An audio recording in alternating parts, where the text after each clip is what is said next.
He's a phenomenal control player. Okay.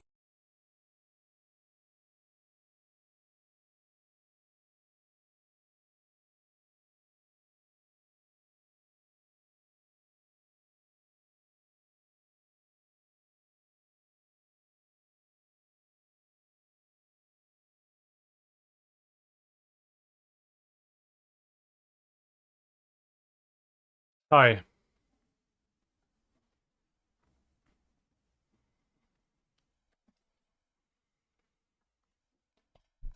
How you doing, chat?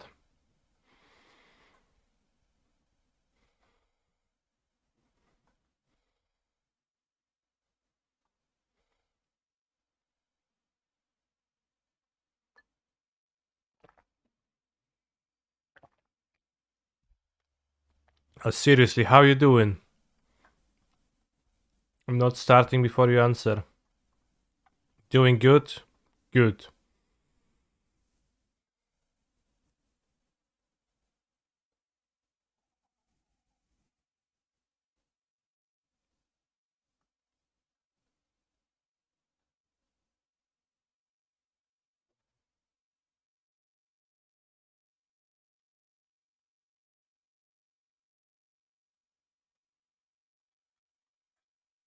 I'll show you something, chat.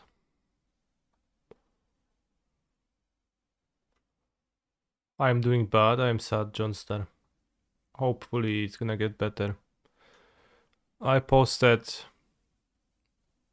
an interesting fact that battles can't be cast with Teferi in play. I guess they actually get cast. And get this comment. The build of these battle cards was just poorly tested. No other reason for such failure.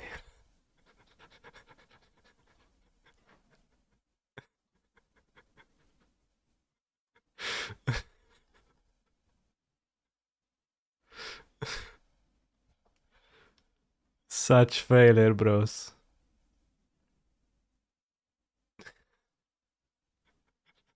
It's so funny to me that they called it such failure.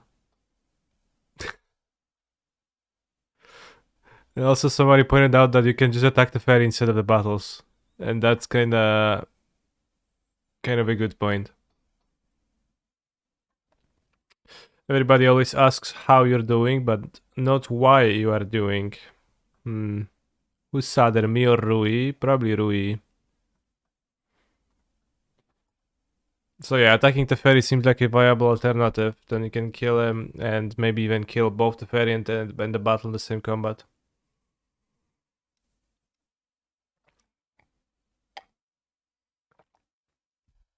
Who's Rui? I think the person who made the comment. I am not sure, though. That was my assumption. So, anyways, battles are a new card type in March of the Machine, which is a set that we're going to briefly review on today's stream. Did I play this with the battles already? I have not, no.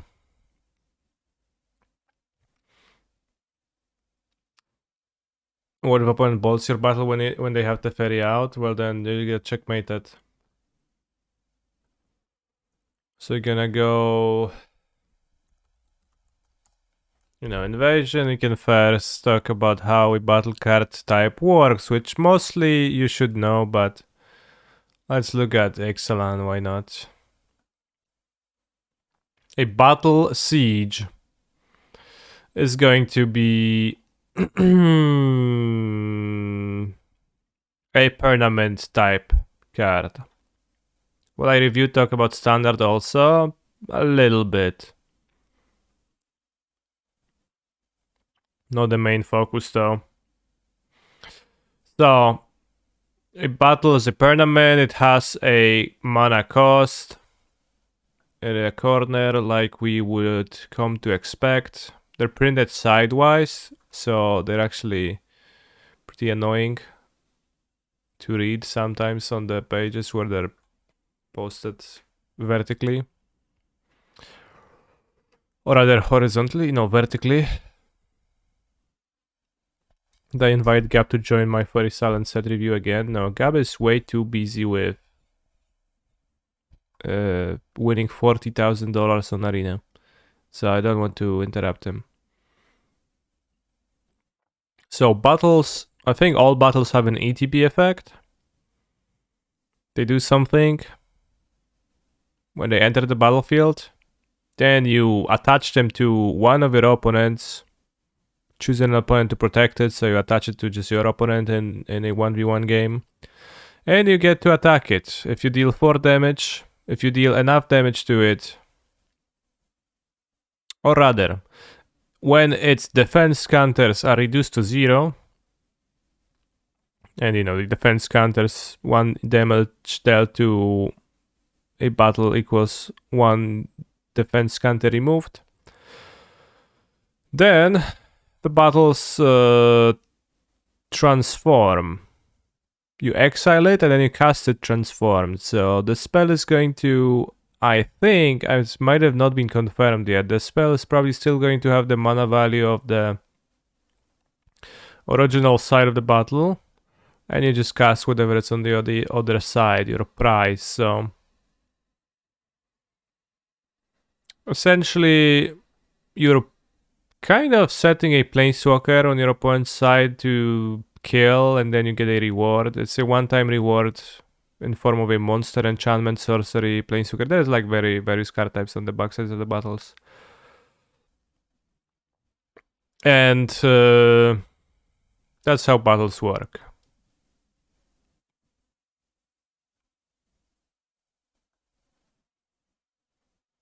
I assume this, as a permanent, is also going to have the mana value of Invasion of Ixalan. But full rules have not been released yet. Full official rules have not been released yet, so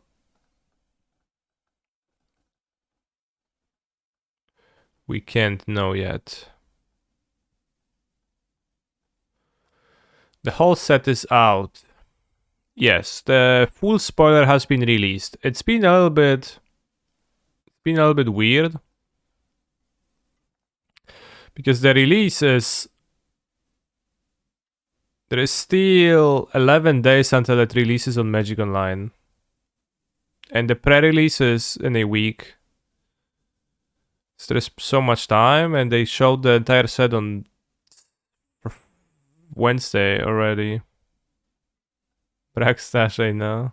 Nic się nie dzieje. So yeah, I don't know. Pre-release is 14th. Yeah, next weekend. In a week. That's what I said. But then on Magic Online, it's only on 18th.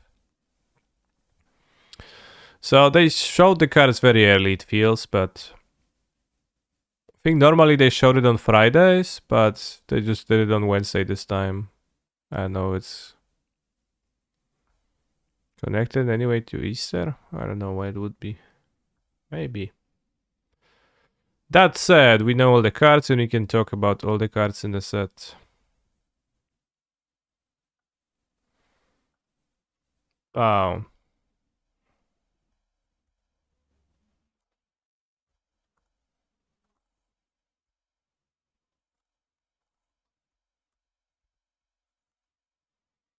All right. Very professional scene transition. Yeah, exactly.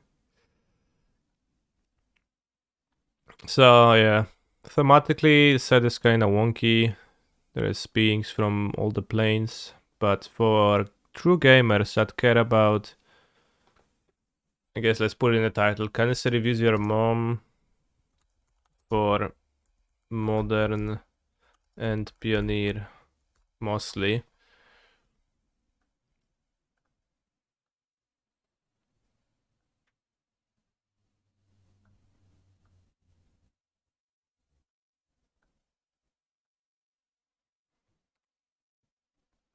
And we're gonna talk about Mother of Machines soon.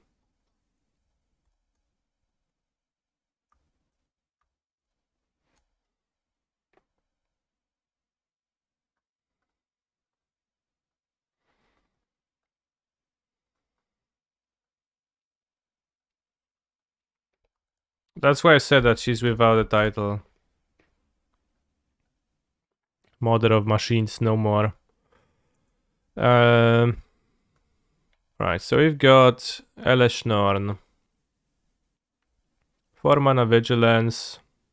Whenever a source no point controls deals damage to you or permanent you control, that source control loses 2 life unless they pay 1. Then free, sack 3 creatures, exile and return transformed.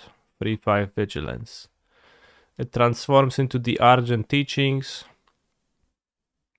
which on the first chapter makes 5 2/2s. On the second chapter it makes them attack for 30 damage. And on the third chapter it destroys everything except for Artifact Lands and Phyrexians, and then you return Elesh Norn into play.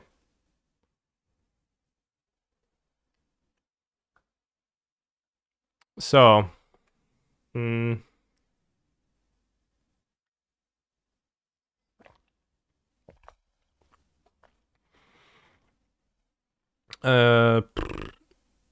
Norn probably kinda sucks. The Praetors are very interesting, I think, with the sagas on the backsides. They're pretty cool cards, but the mechanics of them, the flipping of them is on the harder side. Pay 3, sacrifice 3 other creatures, sorcery speed. Flip is pretty rough. That said, as there of notice, there is a reward for doing so. You sacrifice 3, you get 5. I've been putting together when I was looking through the set for the set review, I was looking through the cards. There is actually a decent amount of synergy, letting you maybe try to build a standard Phyrexian tribal sacrifice theme deck. Not having super high hopes in that, like synergy decks like that typically kinda suck, but you have some nice cards that would synergize with Elesh Norn in such a deck. For example, Crawling Chorus, maybe Bran, Executioner Thane. What is wrong with that?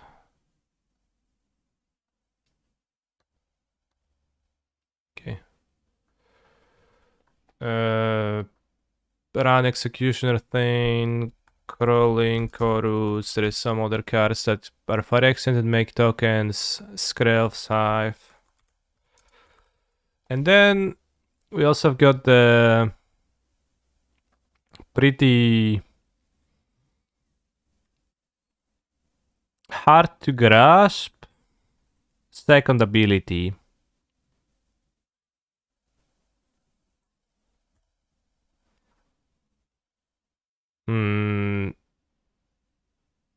The second ability. Whenever a source no point controls deals damage to your permanently control, that source control loses 2 life unless they pay 1. This is pretty hard to evaluate, but it could be actually pretty relevant ability if your deck is pressuring your opponent's life total. And just like we've seen with Joldred,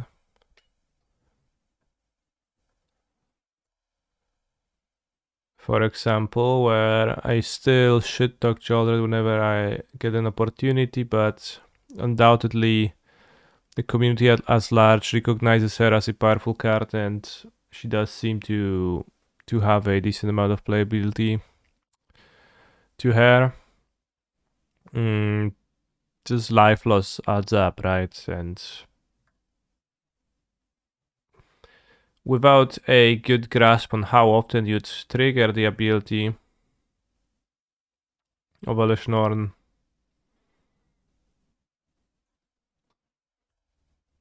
it's pretty hard to tell.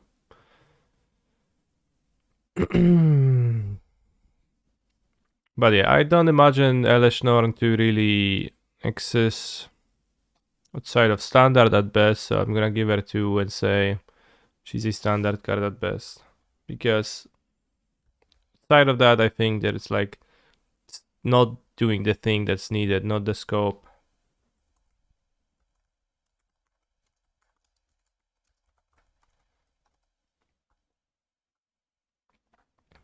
If you build around its themes, I think it might be interesting. Second card we have is Invasion of Gobakan. 1 white. ETB, look at opponent's hand, exile a non-land, and it costs 2 more to play. 3 counters on the Invasion of Gobakan to fight it down. Then on the backside we have Light Shield Array, which is an enchantment. End step, put a counter on a creature, on each creature that attacked this turn. And then sacrifice. Creatures you control gain hexproof and indestructible until end of turn.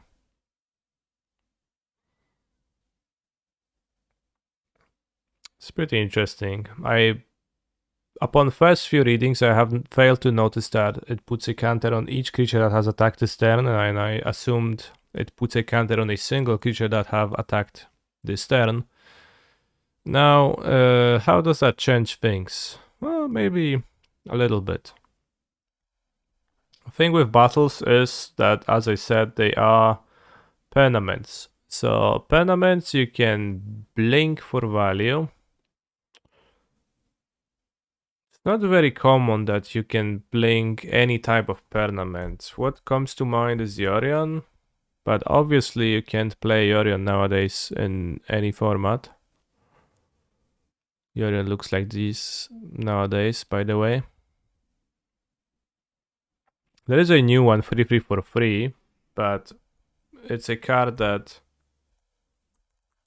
specifically singles out what it can blink, I think. Yeah, Guardian of Gerapur, exile 1 artifact or creature, so it's pretty hard to actually blink the battles for value. Have we started the review now? I mean, take a guess. Yes, it's started already. So yeah, the front side is it's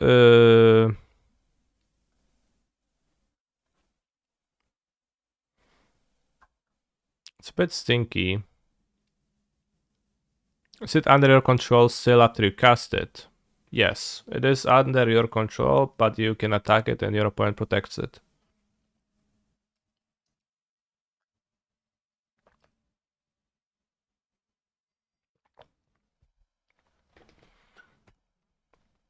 So yeah, I asked in my Discord for people to list out the cards they are excited about from the new set. Invasion of Gobakan was the one mentioned by, I think, at least 2 people. I do have trouble imagining decks where you actually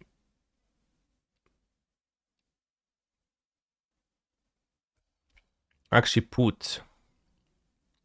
Seems to be a little bit tough to actually imagine a deck where you end up putting this and playing with it. It would be a deck with many creatures. But then this is like not a creature on the front side, not a creature on the back side.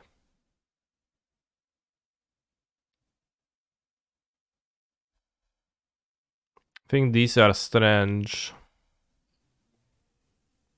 Because they are closer to big combat tricks, not cards cast on curve. Yeah, it's not a card you want to cast on curve. On the other hand, the discard effect is something that you kinda want to cast on curve. The backside is pretty strong. It does both serve as like kind of an anthem and a protection. Like if you actually play creature into Invasion of Gobakan, attack down in Invasion of Gobakan, flip, then you seem pretty good to go.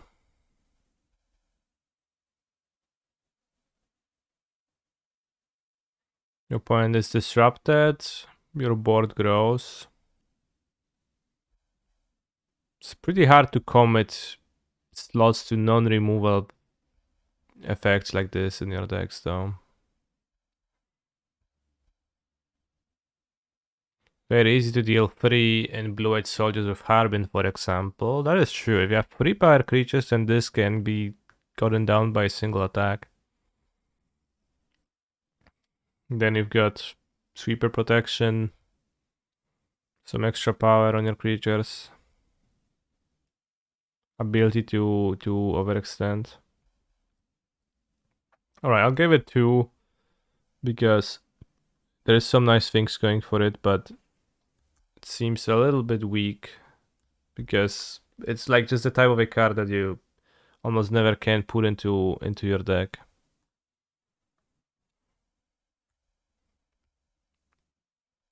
Elspeth Smite, white mana, 3 damage to attacking or blocking creature and exile it. Well, this is also, let's give it a 2. I think this card is interesting for standard a little bit because there actually isn't white 1 mana removal so far besides Lay of Arms. If you cannot support Lay of Arms,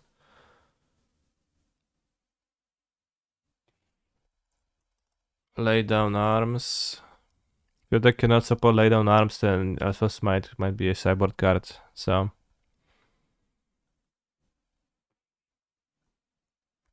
I'm gonna give it a 2.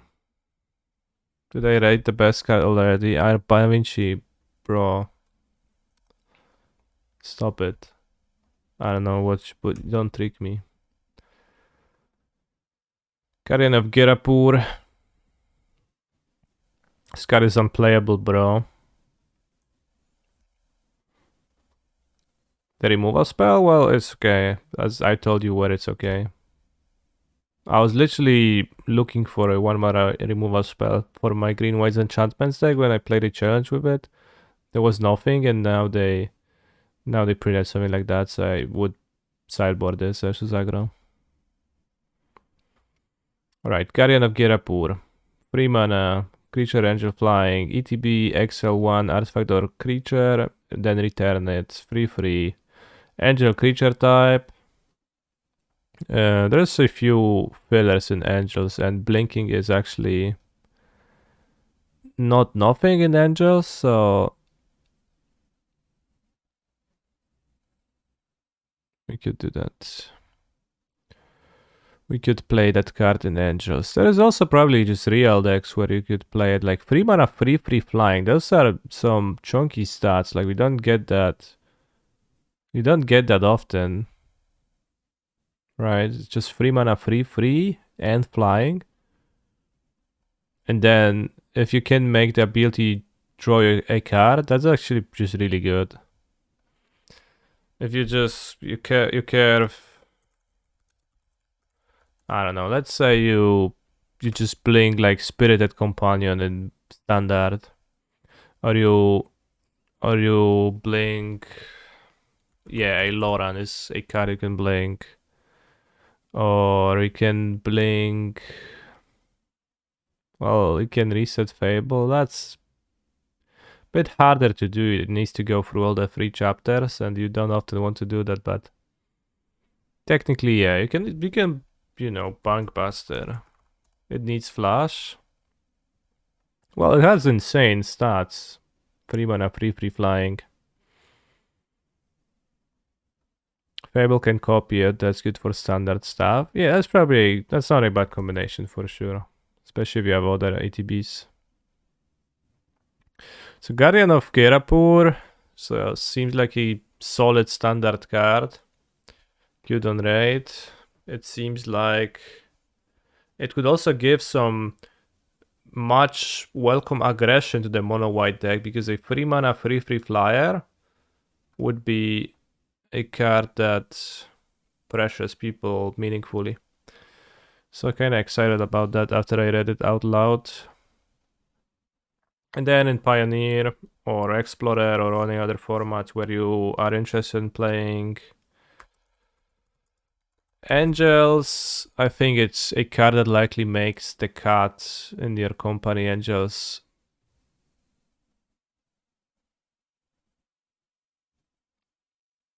It seems like a synergy that you would like to employ. Next Ansem is awkward in Angels because it missed to make the 4/4 trigger. Tough luck, bro. Oh yes, one more free drop, just what Angels needed. Yeah, I mean, why not? This can be good card in 5-color enchantments in Pioneer. Maybe. I'm giving it 3 out of 5. Seems very solid. It's maybe even better than that in standard.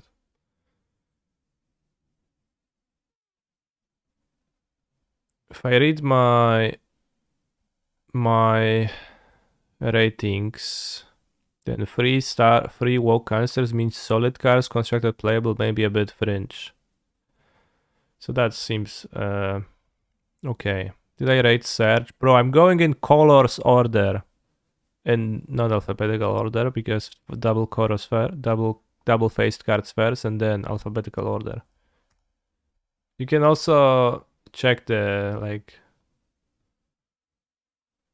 in the Discord. You're gonna see if it was rated yet or not, bro. It's the same way as always is. Knight Errand of Eos, 5 mana. Human Knight. Convoke. When ETBs look at the top 6, you may reveal up to 2 creature cards with mana value X or less, where X is the number of creatures that convoked Knight Errand.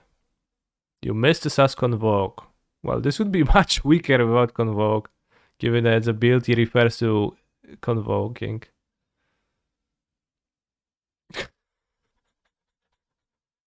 Be like, shit, this guy has like such a lengthy ability. Doesn't do anything. Why did they print that? Alright, so yeah, you look at the top 6 and you reveal 2 creatures of mana value X or less, where X is the number of creatures that convoked Knight Errand of Eos. So if you convoke with you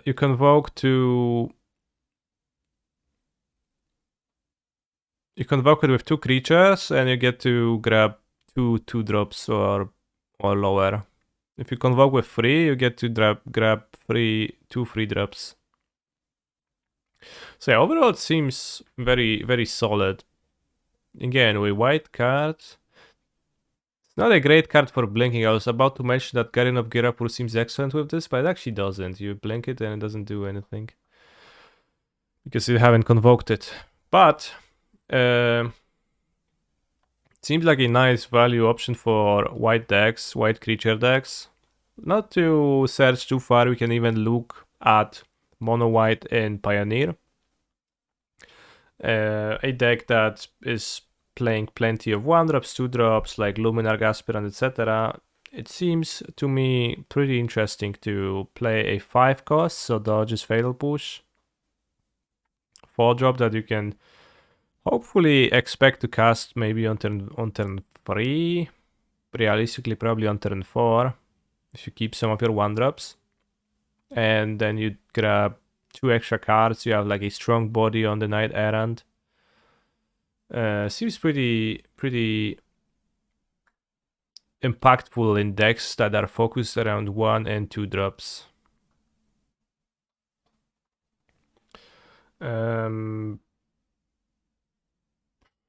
Yeah, turn 3 is doable, even if you go 2, 3.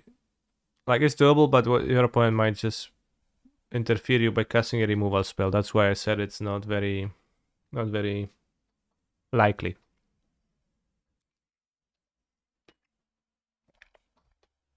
Easier to convoke if you have token productions in your deck, so I don't know, Wedding Announcement. Maybe Wedding Announcement is not actually a card that synergizes greatly because it's an enchantment, so you can grab it from your deck with it, but I'll be definitely looking to play Knight Errand of Eos in Standard, and I'll be looking to sideboard it in Pioneer. It looks very strong, so I'm gonna give it 4 out of 5. to reflect that.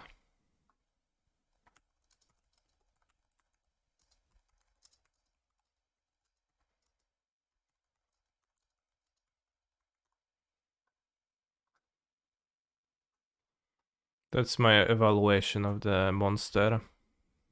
Next card is Phyrexian Sensor. 3 mana, 3/3. Non-Phyrexian creatures enter tapped. Each player can't cast more than one non-Phyrexian spell each turn. Side grade to, Zerov jumps to say unplayable, but sometimes Archon of Emeria effects are literally the best thing you could do. In a format, this is a side grade. I mean, if you play a Phyrexia tribal deck, then it's maybe a card you can want to sideboard against some effects, some decks. Also free power, free toughness, so this is better than the 1/4 version of this ability. Well, it depends. If you play standard deck, then it is, yes, on the basis of being legal. But yeah, like if you also play a Phyrexian deck for some reason, which you probably won't in standard, in modern, but you could, then you could have a one-sided rule of law. Next card, Progenitor Exarch. Once again, a card selected into the review by the virtue of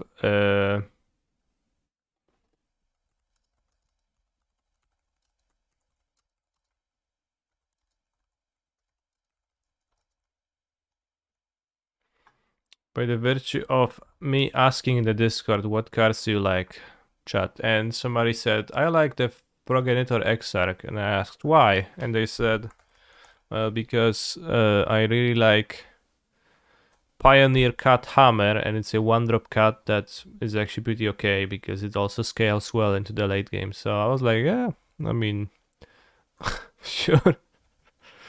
That's okay. Also, it's a Phyrexian that is both a 1-drop, a really poor 1-drop, white mana 1/2, mind you, but it scales better into the late game. For 3 mana, it's okay. For 5 mana, it seems okay. Not spectacular, mind you, but like good duality to have on your 2-drop arena. So I could see that in the like Phyrexian token sacrifice aggro deck that I've been mentioning in standard too. So mostly seems interesting if the typing are gonna line up into something relevant. It's also a cleric. There is the cleric cleric synergy too, if you want to talk about every creature type on this creature. There is a cleric lord in Dominaria United that searches for a demon in your deck. I don't remember the name of that card right now, so I'll find it for you.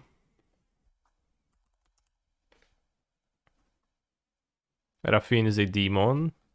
That's crazy.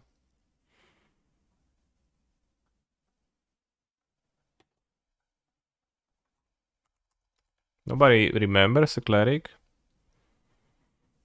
But yeah, Raffine is a demon, I'm pretty sure, because all of the crime family kingpins, they took deals with the demons to become more powerful. Because demons versus angels. This is the card. Shadowrite Priest. All the clerics you control get +1/+1. You can sacrifice a cleric and you search for a black creature card. Not even a demon. I thought you search for a demon.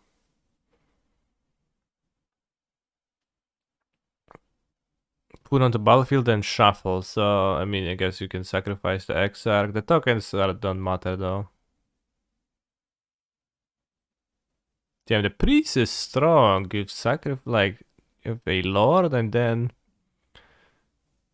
just sacrifice his put the trucks into play. What a card. I'll have to look through clerics and Dominaria in much of machine. Because I think the issue with Shadow Right Priest in standard is that clerics are not plentiful. Black White Phyrex in Sactech likely has lots of clerics anyways. Oh. We'll see about that. I don't think there is that many. Can I give the Progenitor Exarch 2 out of 5? Based on my new strategy of not giving 1 out of 5 to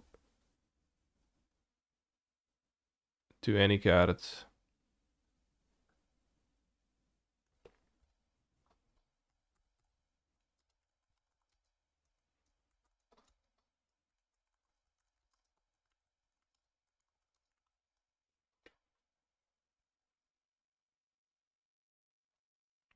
What plane does this card come from originally? Well, it's Phyrexian.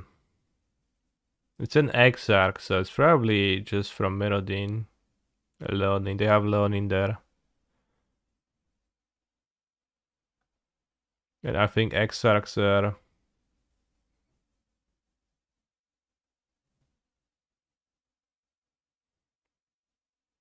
more experienced ones. Maybe not.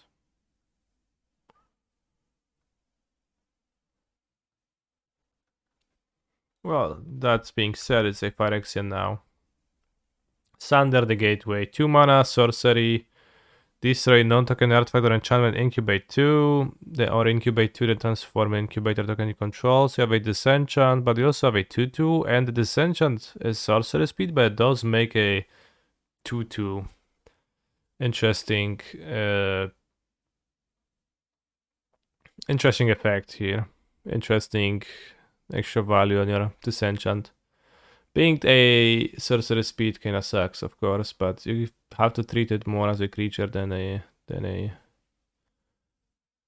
spell, and then it's gonna be okay. What is happening on this art? I had no idea. Sander the Gateway. It's not clear to me either. Let's give it 2 for being a side grade disenchant effect. Maybe might be the perfect disenchant for someone.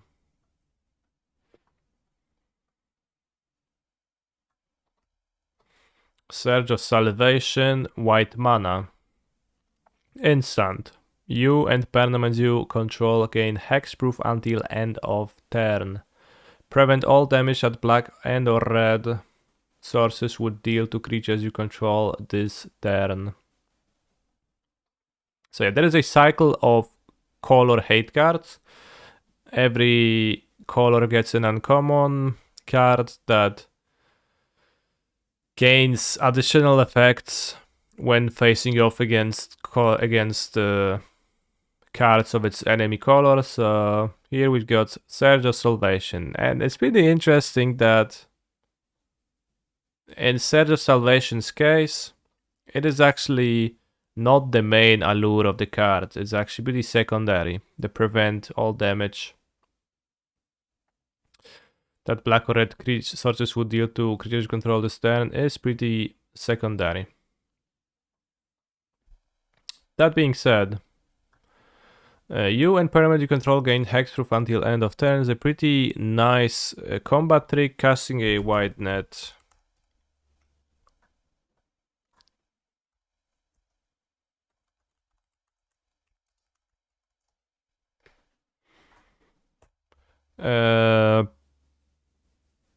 Yeah, that's true. The prevent all damage actually works against red sweepers, so that has a decent amount of relevance.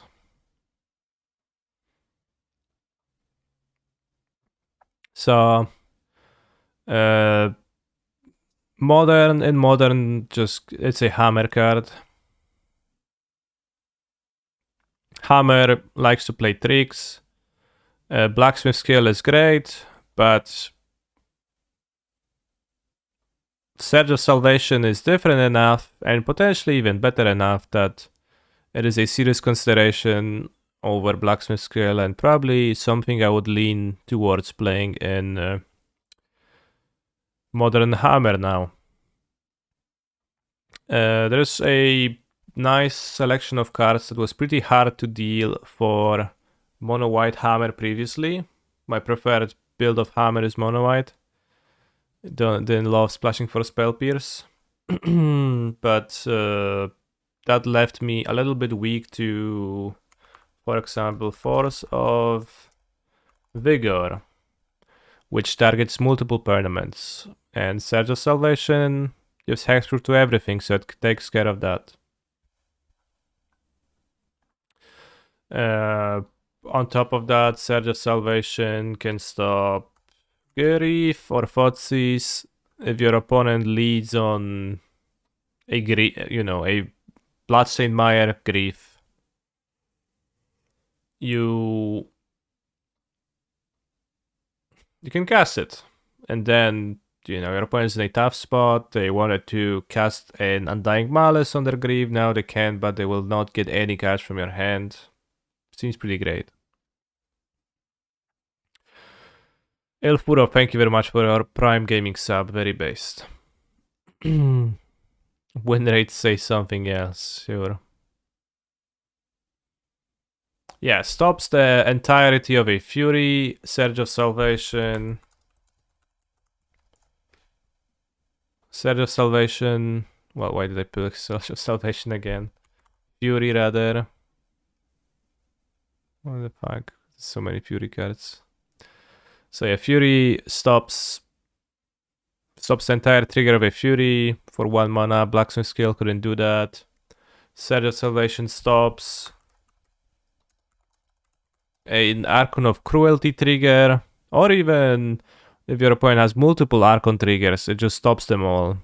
No sacrificing, no card draw, no lose free, gain free, no discard a card. Just pretty solid, right? So overall, Surge of Salvation casts a very huge net, and on top of that, you can also block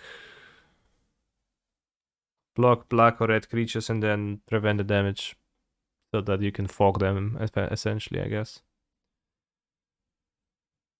What else is important about this card?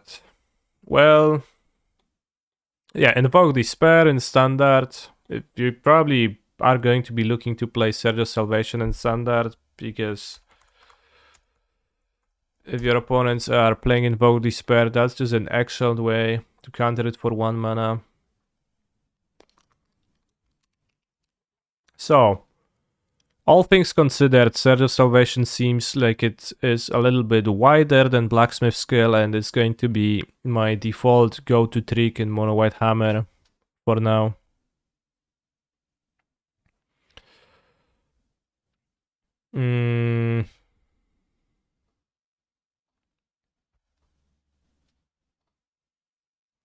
There's a few spots where Blacksmith skill is preferable, namely the +2/+2 for winning some combats, or Indestructible, the +2/+2 against Dress Down, maybe Indestructible versus Engineered Explosives activation, but I probably would still play a split, but I would probably go like 2 Surge, 1 skill, something like that. Is it a 4 of in Mono White Hammer? I could play 4. I probably would not try to play as many of a combat trick, but yeah, you can also use skill on a single creativity target, so it's better against a single creativity target. But then it is to Surge it, even though Surge stops the trigger still. So Surge is worse, better against multiple Archons. Skill is better against X1. So yeah, I'm gonna give it... let's give it a 5, so like, let's be generous. Also, seems like card is pretty strong and it's gonna be played in many formats, because I mostly talked about Pioneer, Modern Hammer, but there is also Pioneer decks, Standard decks. Well, probably not Legacy decks, but maybe some other modern decks where you want a protection spell like this. It's just kinda all encompassing. They keep ramping up the protection spells, making them stronger and stronger, so this just looks all around very solid. Did you miss the battles? Well, I talked about one battle.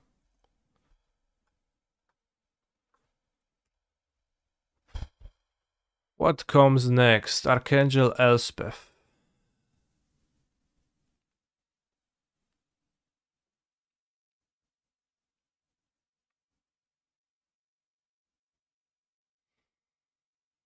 It may be fine standard. Let's give her 2 out of 5.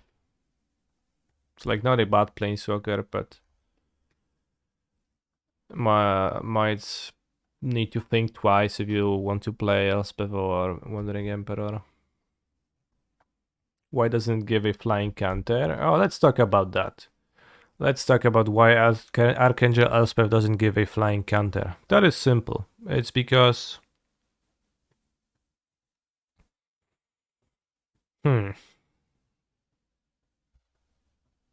Well, it doesn't give any counters that would indicate as to why...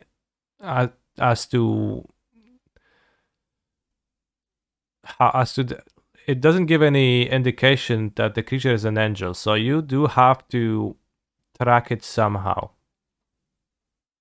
It also gives 2 +1/+1 counters, so by seeing a creature with 2 +1/+1 counters and seeing that Elspeth was involved in the game, you know that there was a possibility that a creature has been minused onto and became an angel of counters. So if you see something with 2 counters, then you'll be like, oh, this is an angel, an angel, right? If it gave a flying counter, you'd need to put a dice with 2 and an extra dice saying 1 and say that's a flying counter. So I don't know if flying counters are actually a cleaner solution in this spot. They probably are not. And we get 2 blue cards. Orona, Herald of Invasion, 2 mana. Legendary Human Wizard. When you cast a legendary on top, and it's a looter, 1/3. For 5 mana and 1 black Phyrexian, you can transform Rona.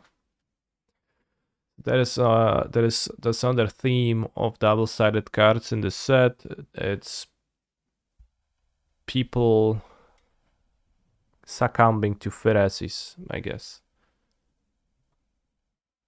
Getting Phyrexianized, and that's one of those.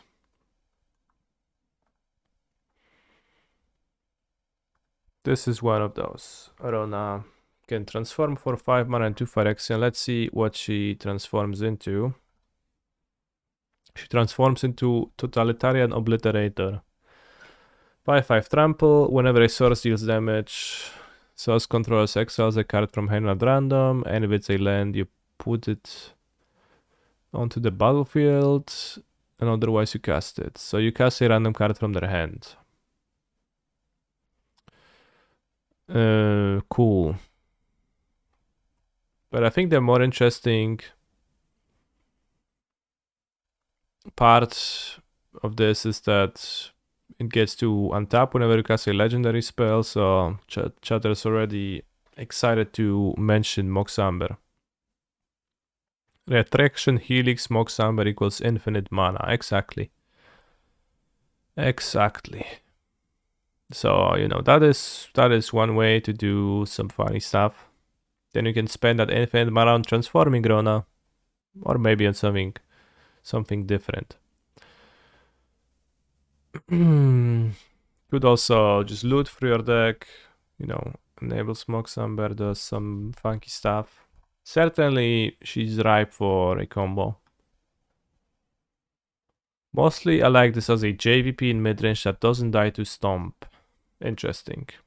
I always thought that the more interesting part of the JVP was the Planeswalker, but...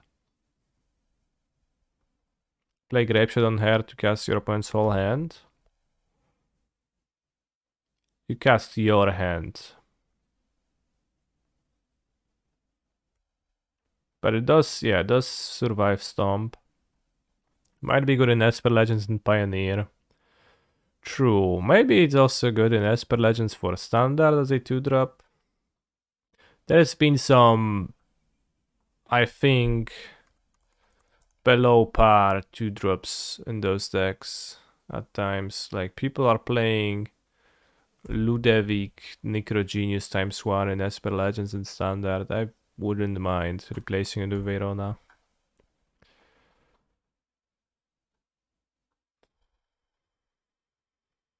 No, lol. When it came out, people were like, I wish I could choose to flip JVP or not. That's crazy. This thing seems faster than a Kethis deck. Bro, too soon.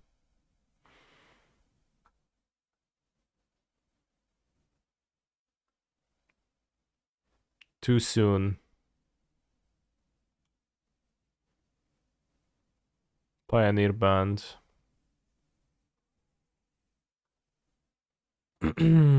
Explode has the same bundle, so I will believe that there is enough combo potential with the untapping to give Ron a 3 out of 5. I remember when I did the last set review, I was ranting about how the Mox Umber Hopium is just ruining things, but you know, you can just pay 5 or 6 mana and you'd have a real threat too. Seems okay. Change the equation. 1 blue instant.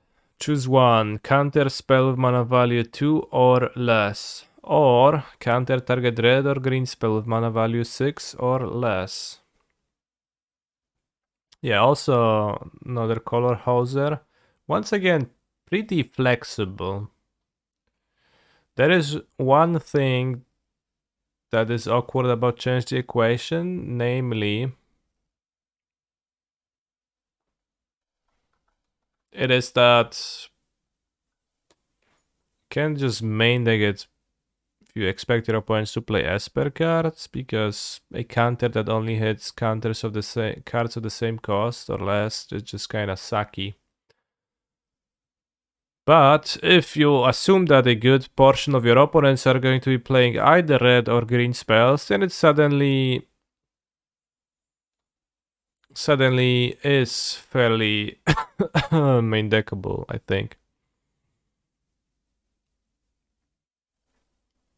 Yeah, quench / counterspell for red green, it would be great. That would be much more main deckable.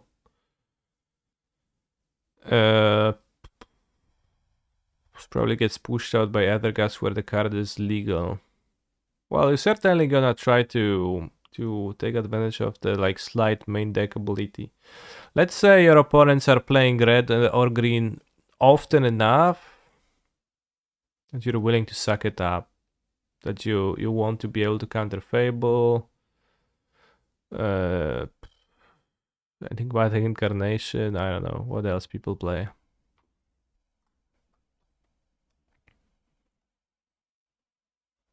Well, Flash Freeze was there, main deckable, but this is no Flash Freeze, right? This is, you know, Flash Freeze is literally dead unless it's alive.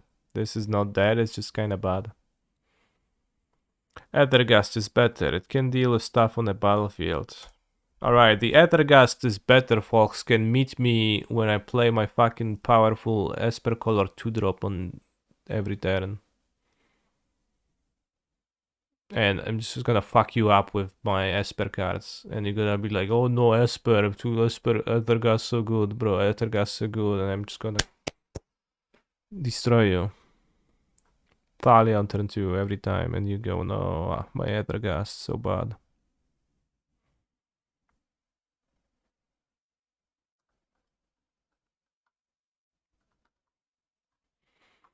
No, having that card is way too bad. Well, this is not a bad dead card. That is the entire point of it. That it is not a dead card. It's a bad card, but that said, I don't imagine it to be heavily main decked in the format of Pioneer. Seems a bit too weak. There is decks that dodge it a little bit too well. And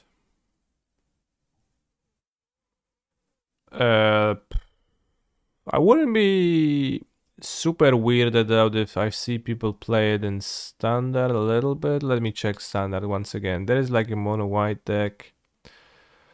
Grixis, Rakdos, mono red, but the black cards are the key ones. It's probably not good. And there's also literally an Esper deck with Thalia. Alright, it's probably not gonna be main decked in standard either.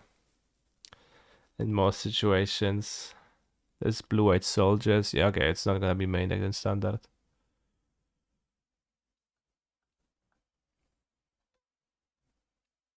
What are you looking to counter for CMC2 less in Pioneer that you can't just deal with removal?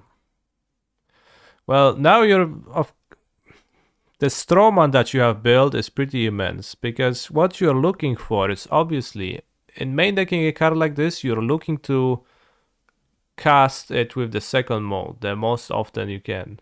You want to counter red or green spells that cost 6 or less.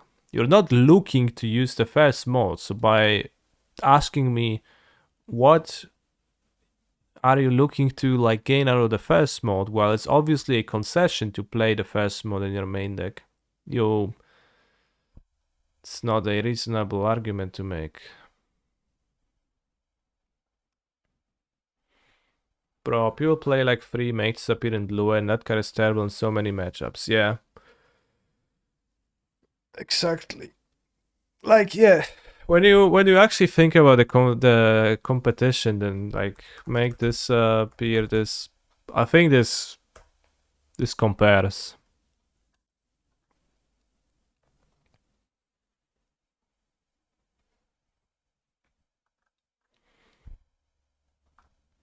Oh, and it's an okay sideboard card. But as you said, as sideboard card, it is mostly gonna be below Ethergast.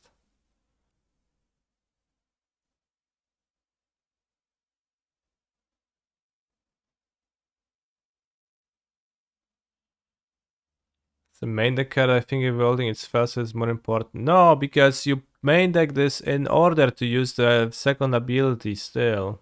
And you get to use the first one. You don't main deck it otherwise. Let's give it a 3.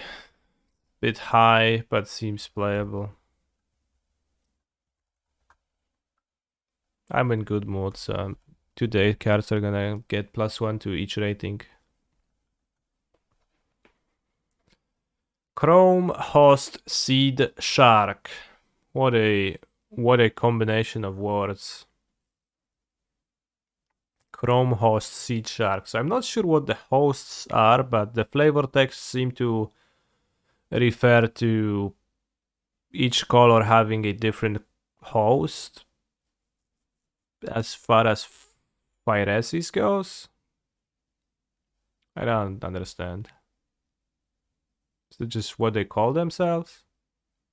The Chrome host is Jingitaxias? Like, is it Jingitaxias? Is it like the sum of blue planes, or the blue Phyrexians, or is it a place, or like a group? I don't know.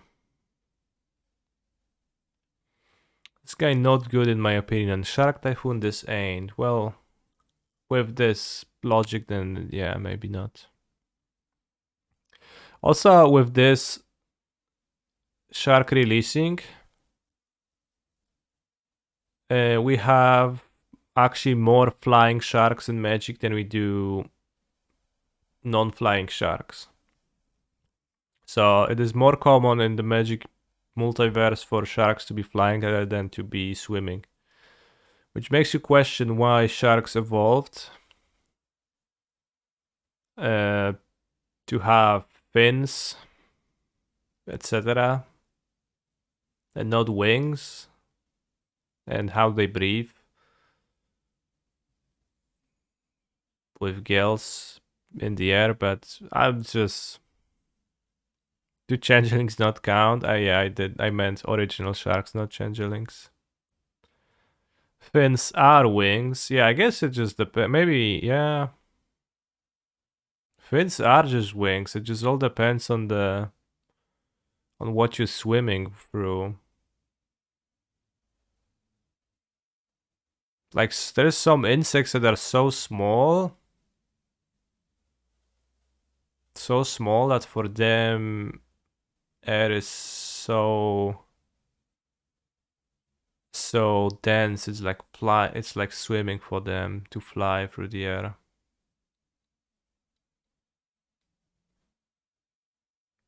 But like, it's also conceptually like the same. It's just the density different. It's different. So, damn. Okay, that is eye-opening.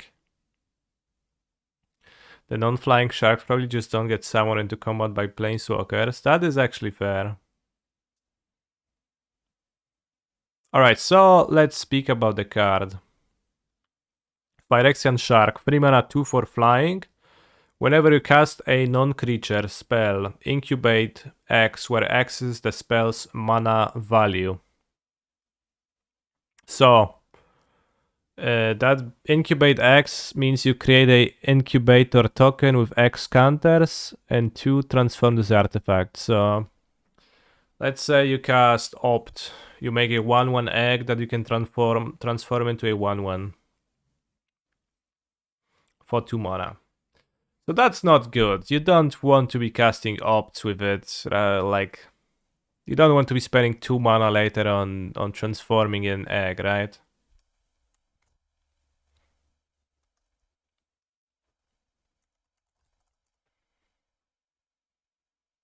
You don't want to do that. That's not super great. So, since it keys off your spell's mana value, you're probably looking to cast high mana value spells that are actually low mana value spells. So, Leyline Binding, Dig Through Time,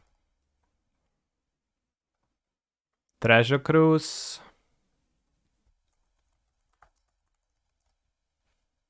Those are the good ones. You make 6/6 or 8/8. Yeah, Temporal Trespass, you make an 11/11.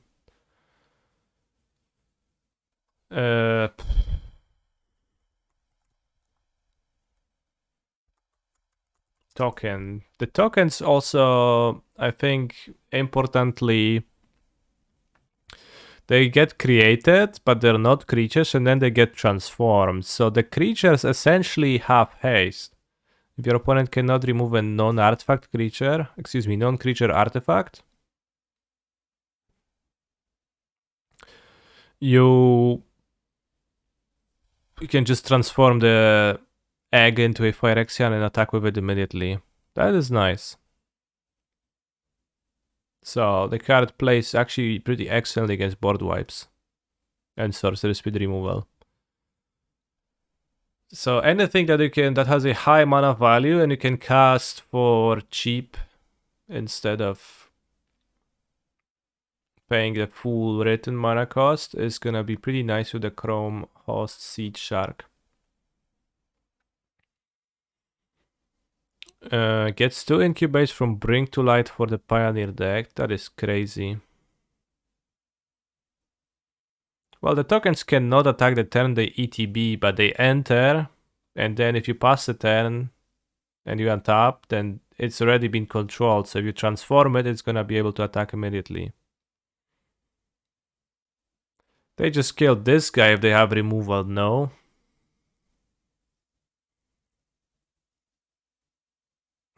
Well, what if they have 2 removal? Then that upside of the egg still remains, so I mentioned an upside of the egg. Any Ozolith shenanigans possible? Yeah, the eggs are actually pretty interesting with Ozolith. But yeah, also 3 mana, 2/4, so decent stats for surviving. Cannot get stomped or anything. Like, I could imagine playing this in Pioneer Arclight Phoenix sideboard.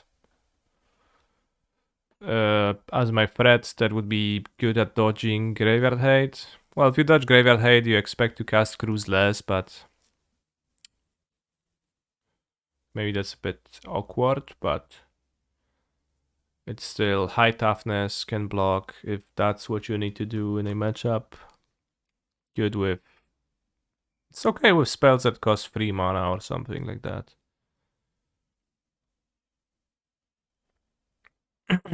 So... I think the shark is really nice. If you play it in leyline binding decks, that's also just kind of awesome. If you go shark, leyline binding, it's a really strong turn 4. It's a good amount of value.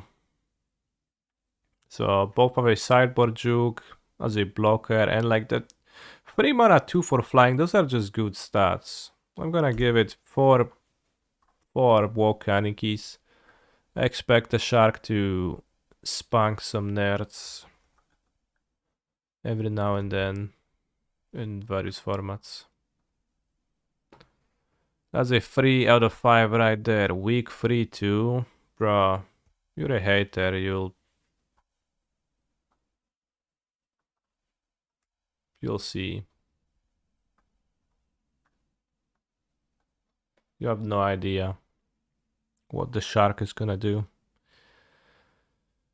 Next comes Fairy Mastermind Yuta Takahashi, World Champion XXV. Oh yeah, Force of Will, Incubate 5. Probably not gonna play that in a Force of Will format, but technically.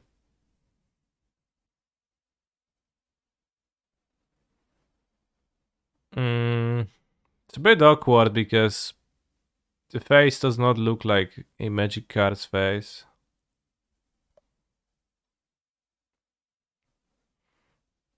Once beat Takahashi in a GP by casting my Mythic on Curve twice in Sealed. He wasn't impressed. Well, why would he be? So yeah, it does look a little bit uncanny, but we've got a 2 mana 2/1 Flash Flyer. Whenever opponent draws their second card each turn, you draw a card. And then for 4 mana, each player might draw a card.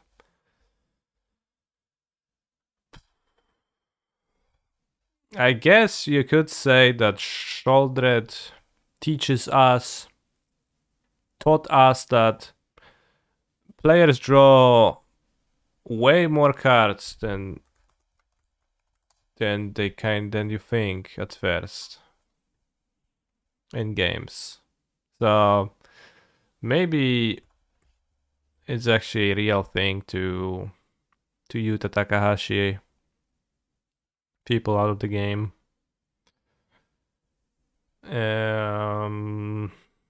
Said the actual flavor text on the card just says Yuta lol. Well, yeah, it's like the world champion cards. Like the world champions get cards, and it does say their name and their number. If you look at Elite Spell Binder, it says Paulo Vitor Damo da Rosa, World Champion XXVI. Making your point Kunai with Shredder is kind of cool, that is true.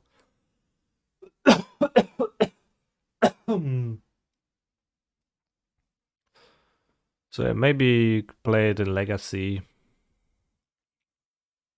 Maybe you do in Modern. Not so sure about that. Yours will say Canister, right? Right? Well, I would need to win something. Which is a bit rough.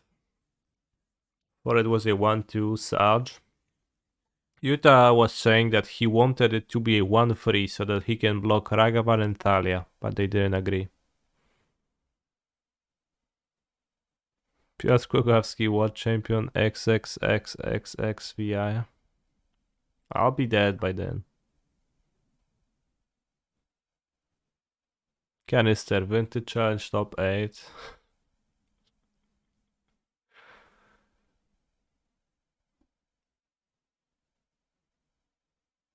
No, your card can be better than our Wanderer. That's insane. Well, it's not even better. It just would block it, but for 2 mana. I'll give 3 to Yuta out of respect for the player.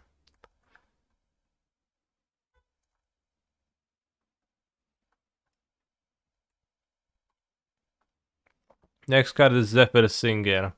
Once again, Zephyr Singer joined the review because I asked chat who is excited about this set. What are they excited about from this set? And somebody said Zephyr Singer. I don't remember the nickname. And I don't get that, I have to say. Because constructed wise, it seems pretty horrid to me and not interesting in any way.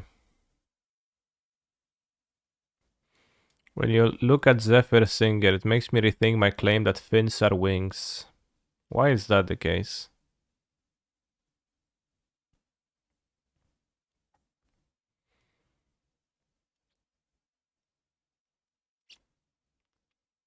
So this card also gives flying counters, unlike Elspeth, which is probably the cause of much grief for some chatters.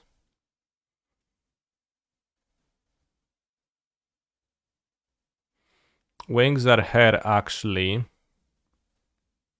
Is that true?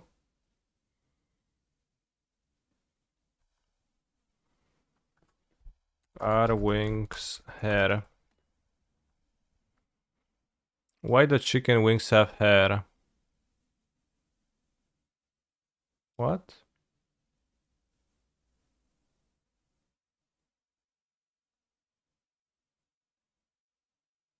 Chickens are covered with feathers but have a few vestigial hairs scattered over the body. The average consumer does not see these hairs because they are singed off in the processing plant. Wait, so now it's a plant? Well, a chicken is an animal. Alright, whatever. We are going to learn about this some other day.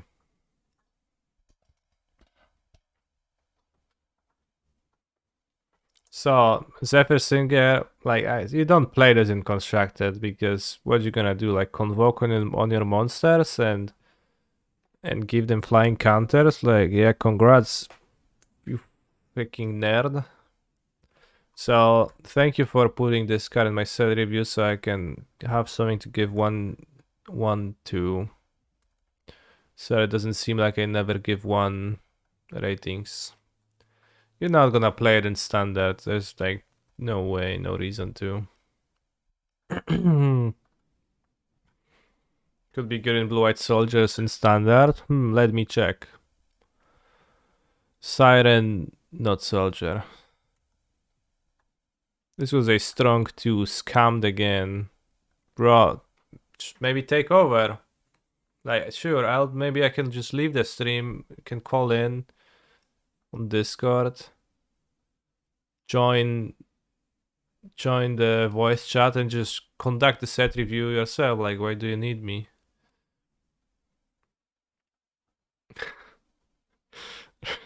Right. I like the fact we straight up skipped Jin-Gitaxias. Yes. Yeah, it doesn't seem good. Like, you're not gonna have 7 cards and then to flip it. Actually, let's read Jin-Gitaxias because now you interested me.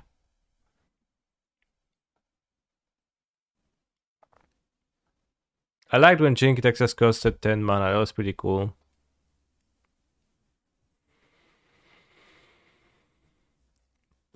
Jin-Gitaxias 5 mana War 2. When you cast a non-creature spell with mana value 3 or greater, draw a card. 4 mana exile, you have 7 or more cards. Yeah, we passed him.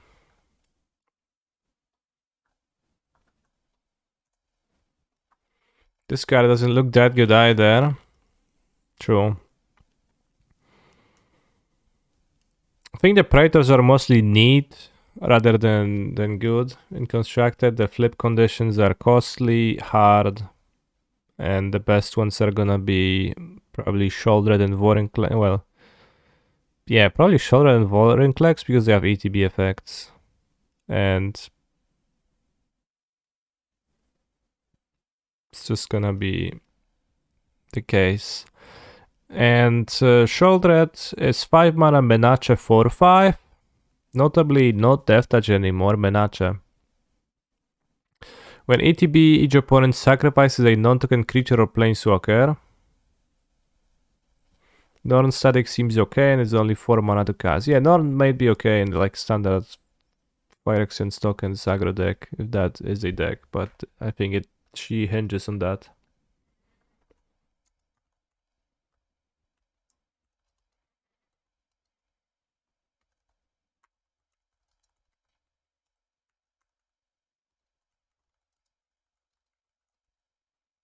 So otherwise she doesn't really do much with the front side. Did her legs become tiny? Well, Sheoldred's legs were actually always tiny. She had a humongous is that the word? Voluptuous?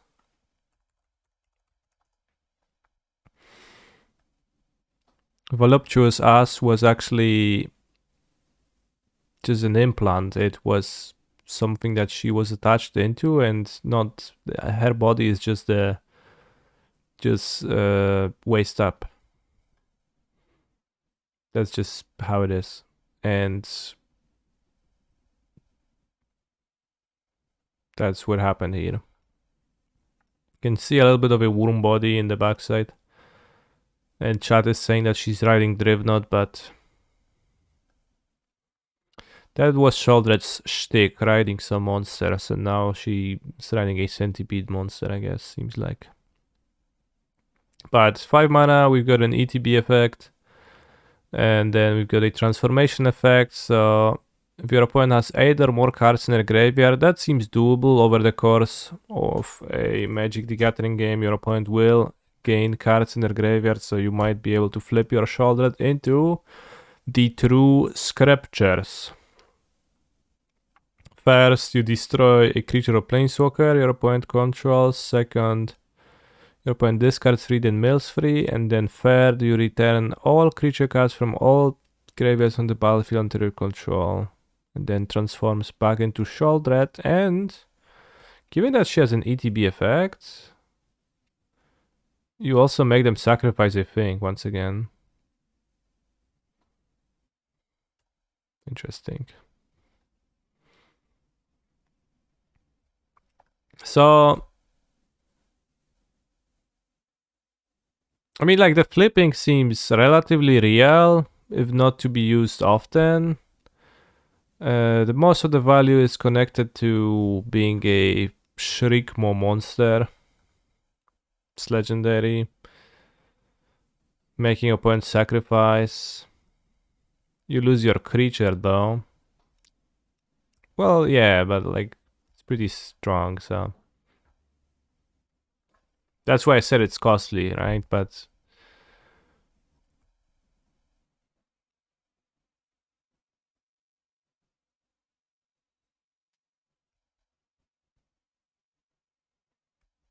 so I think mostly if you're interested in a cow type 4/5 5-mana monster to Shriekmaw, then you have that possibility to, you know, go really big, because third chapter return all creatures from all graveyards onto the battlefield. You know, it's gonna win most likely.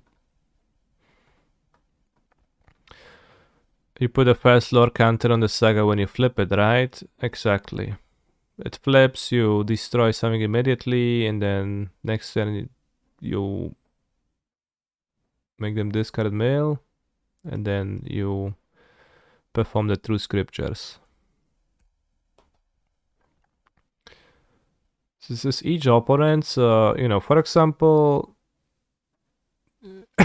if your opponent is using Surge of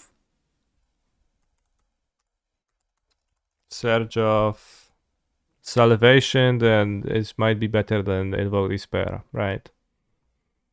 May be a better top end for your deck than Invoke Despair, for example. So stuff like this. I'm gonna give her 2 out of 5. Given the legend rule, it's actually hard to justify this, no? I don't know what you're talking about.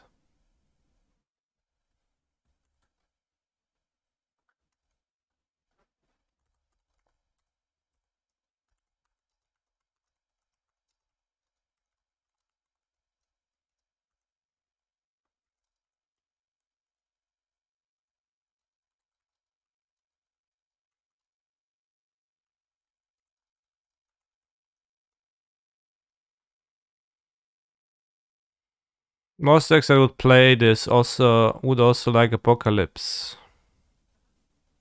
Well, but those are two differently named legendary creatures, so they don't legendary each other. It's also a pretty different, like this is the type of a card that's pretty good against Shoulder the Apocalypses, actually. Because it's a pretty big punish to play your 4/5 that kills them, their 4/5. But yeah, the legend rule is never worked like that actually. Next card is Glistening Deluge, 1 black sorcery, -1/-1 to everyone, and green and or white actually get -3/-3 instead. Well, it's a fine sweeper. If your sideboard calls for it, then you will know. It might be a one-sided sweeper, which is a pretty big upside in certain matchups. Let's say your opponent's playing the Soldier deck, which is almost mono white, and you get to not sweep your creatures but sweep your opponent's creatures. So it's gonna give it 3 out of 5. You're gonna know when you want it. It's gonna be pretty rare. 3 is a little bit high, but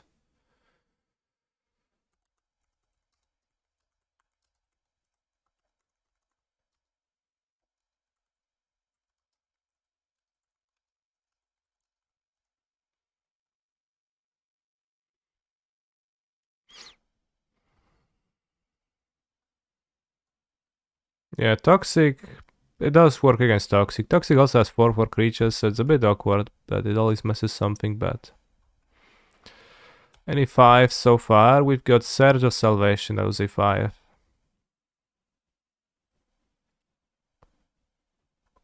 Pylon. Was Pylon the voice line that... What's the name of the cards? Grim Patron and Hearthstone was saying? Pylon!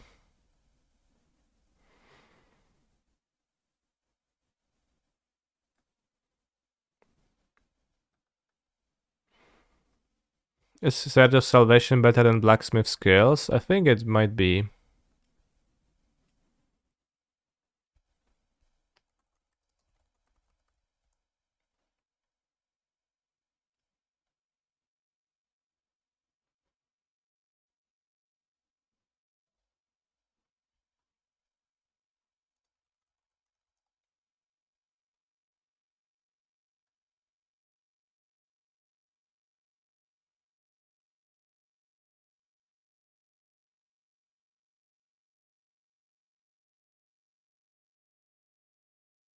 Hehe, Pylon!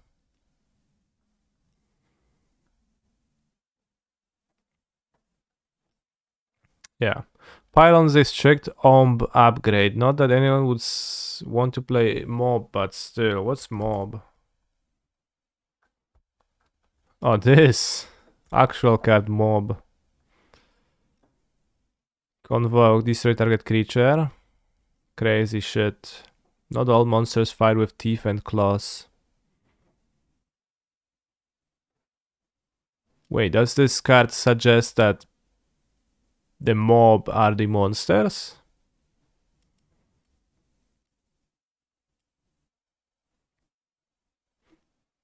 Is it we are the bad guys moment? It does not suggest that. What does it suggest then? It says the humans are also monsters. Well, the mob of humans, right? That's what I said.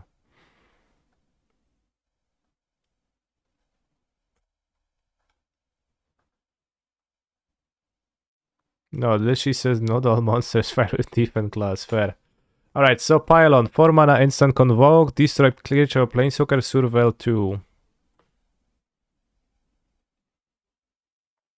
What if they just started skipping words from magic cards to make them...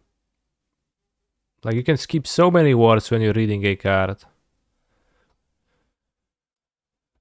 What if target was implied instead of listed? And Pylon would just say, convoke, destroy creature or planeswalker, surveil 2. You save the word right there.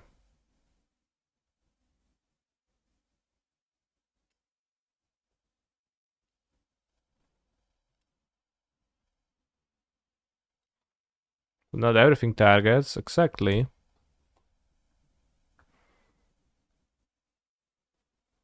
And Glistening Deluge could say creatures get -1/- when this turn. Here, saved like so many words. Green, and then you skip creatures and you say green or white. You skip and or, you just say green or white, get an additional -2/-2 this turn.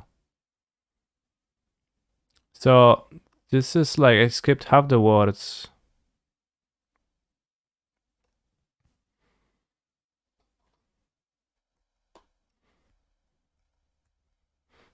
True scriptures. First chapter could say destroy creature or planeswalker.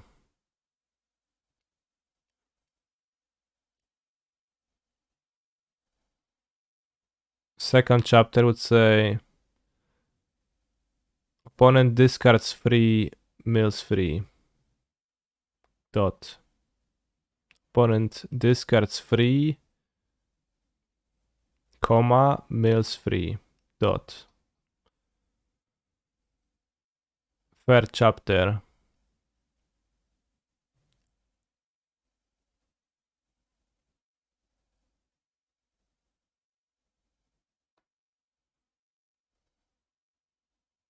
Put all creature cards from all graveyards in the battlefield under your control. Seems like there are ways. I mean, it's good that the cards are clear in what they do. Sometimes they do seem a bit wasteful with their words, a little bit. All creatures from graveyards to battlefield. Exile it, return it.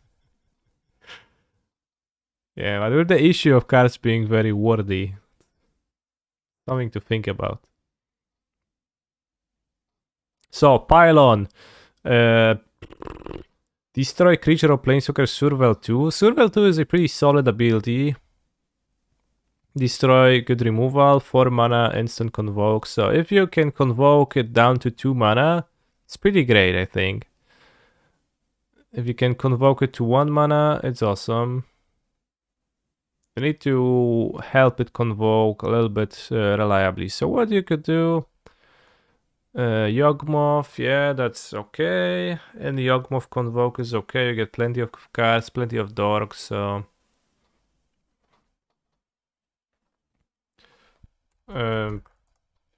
if I could see it if Yawgmoth is interested in a removal spell.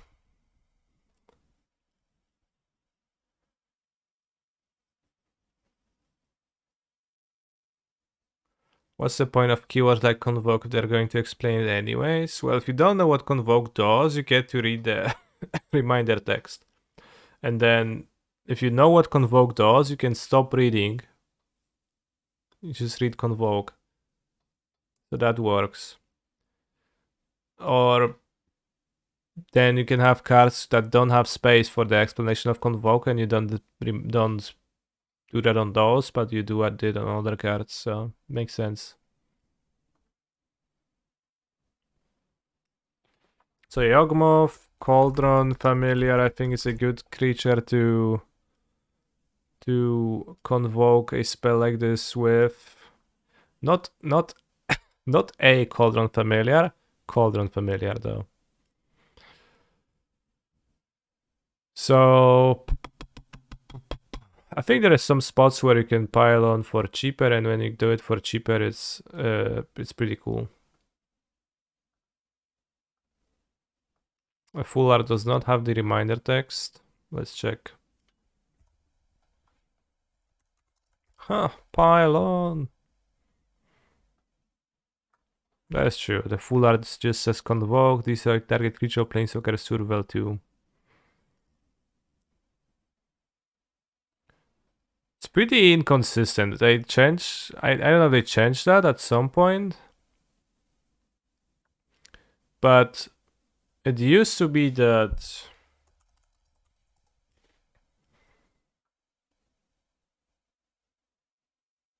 like this card has the text centered, right? And the 10 is in the center of the text box.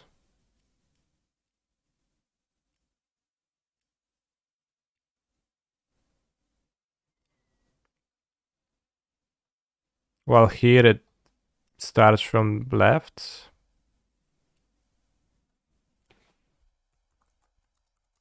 I don't know what decides what treatment does the card get. Wrath of God is just like that. Okay. This is different.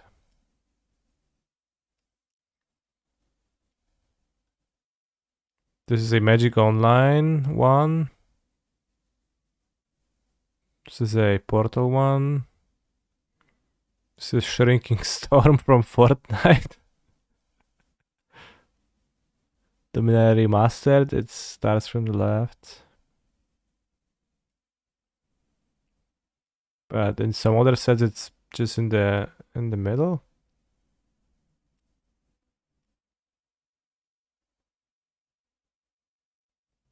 It would look better if it just says destroy all creatures.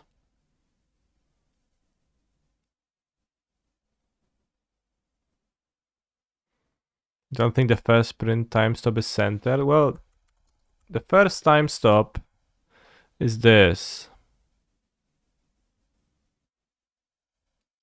Just as a reminder text for the entirety of the text box.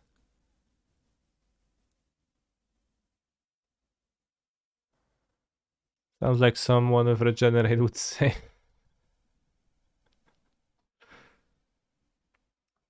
Alright, that said, Pylon looks actually pretty good to me, and I think I would like to play it if I have some ways to like convoke it. So for example in Sacrifice I can play it as my removal spell. It kills any creature or planeswalker and I can convoke it with Cats or with Bloodtide Harvesters with the Unlucky Witnesses of the World, etc. I'll give it a 4 out of 5. Looks good to me. As I said, I am in a good mood today, so my cards get...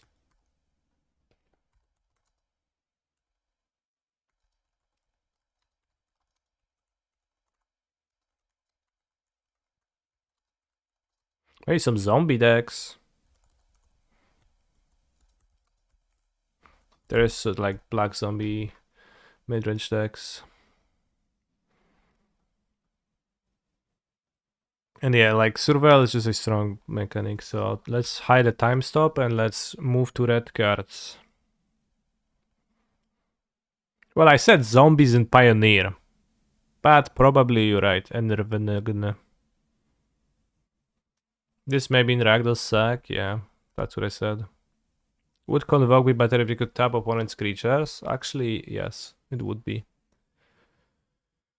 Invasion of Tarkir. 2 mana, Battle Siege. When enters, reveal any number of dragon cards from your hand. When you do, Invasion of Tarkir deals X plus 2 damage to any other target, where X is the number of cards revealed this way. X can be 0. So, this deals damage to any other target. Which means that if you simply reveal 18 dragons, you deal 20 damage to your opponent.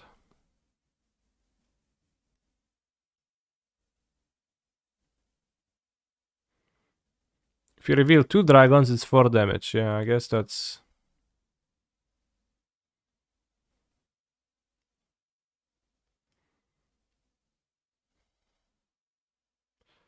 Well, if you reveal 2 dragons, it's like a deal 4 that can go face.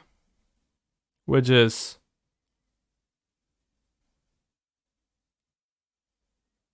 a solid amount if it goes face. And then we've got a flip side. Let's take a look at the flip side. It's Defiant Thunder Mo.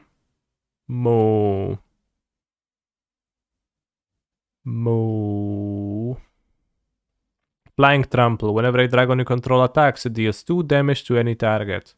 That's a fine dragon, but it's not particularly exciting. It needs to attack or your other dragons to attack. Is it possible to play cheap dragons in your decks? Are there any cheap dragons? Let me quickly check for that.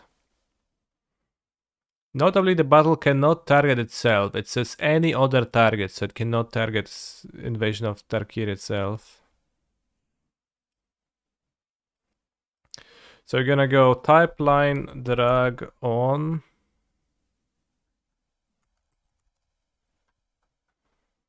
Legal in Pioneer, let's say.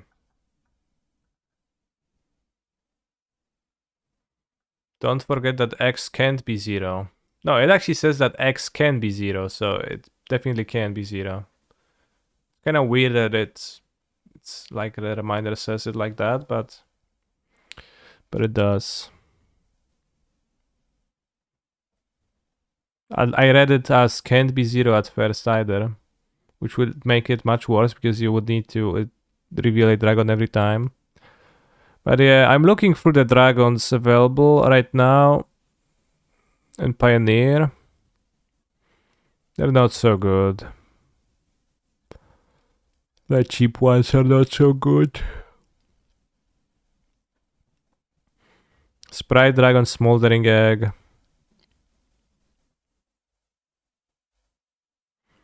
And that's 5 toughness. It's pretty hard to evaluate battles from just looking at them, like how real is it gonna be to flip them in games.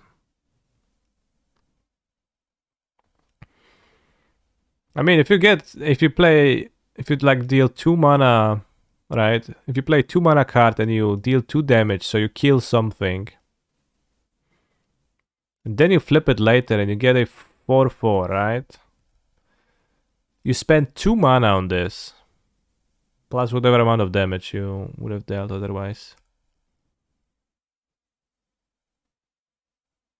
How easy would it be to kill the fairy if it didn't have abilities? Yeah. Like, it's not too hard either. Just don't think people are going to waste time attacking battles. That's 5 damage not to the face. People say that a lot. I think that's a little bit of a bullshit argument, because let's say your opponent has like 10 life and they Jace the Mind Sculptor. And you have a 3 power creature. And you're like, yeah. 3 damage is so much, it's like a third of your life total. I'm just gonna go face.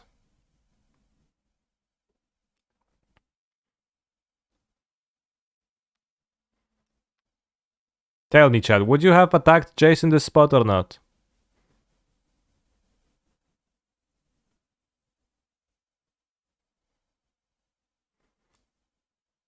Moldrafter gained your opponent life as an additional cost, it would still be good. Yeah, I think people overstate that. Like, your opponent ends up gaining life, you end up attacking the battle. That's true. Jace is different. Jace does something for the opponent. Well, no shit, it's different, but it's similar enough for the requirements of the example. Well, does this do something for the opponent? No, but it does do something to your opponent. How much damage is this card is gonna deal to your opponent, right? Is it gonna deal 5 damage or more? If it attacks, yes. You attack once, you undid the entire 5 wasted damage because you got a 2 mana shock plus 6 damage attack from the Defiant Thundermaw, plus any extra dragons attacking for the extra effect.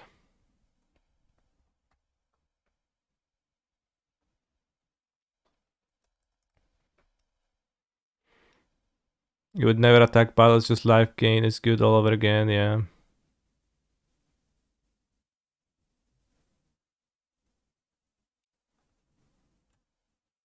I think Serra, Vengeance, Suspend is somewhat of a comparison. You're paying very little mana for 2 good effects, so their extra cost, it's time, life. Yeah.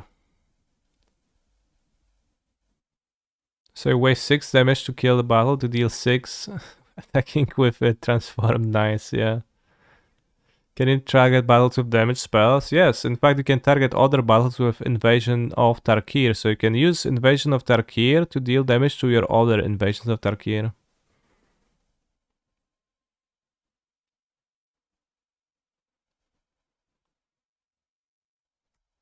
I don't know, the baseline, like, if you, so, just think about it. If you spend 2 mana and you kill a thing and get this dragon, let's imagine a mock-up card.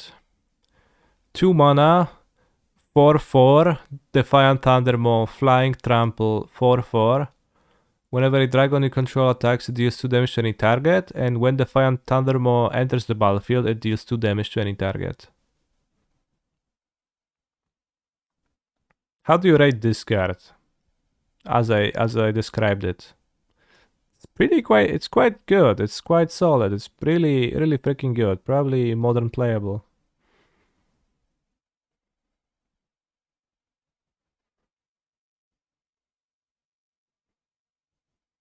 Yeah, I think that would be a 5-star card if it was the case. Your opponent did gain... No, in the example they didn't.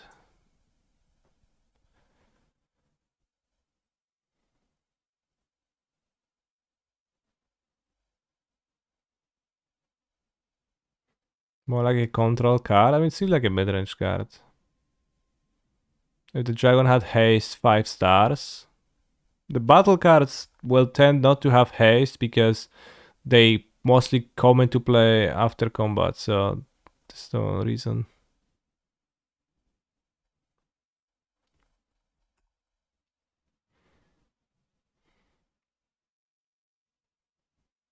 So there's some kind of RAV effects that can do damage to battles. There is a few cards that specify that they deal damage to battles. The Zendikar Battle has haste, yeah, because they mana dork. That's why I said that they tend not to. I didn't say that they will never ever have that.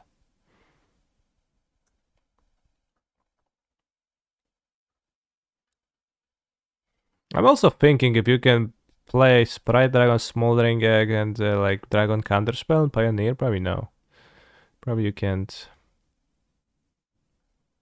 But then you'd play Invasion of Tarkir. But it doesn't really work with Smoldering Egg, it's pretty terrible with that.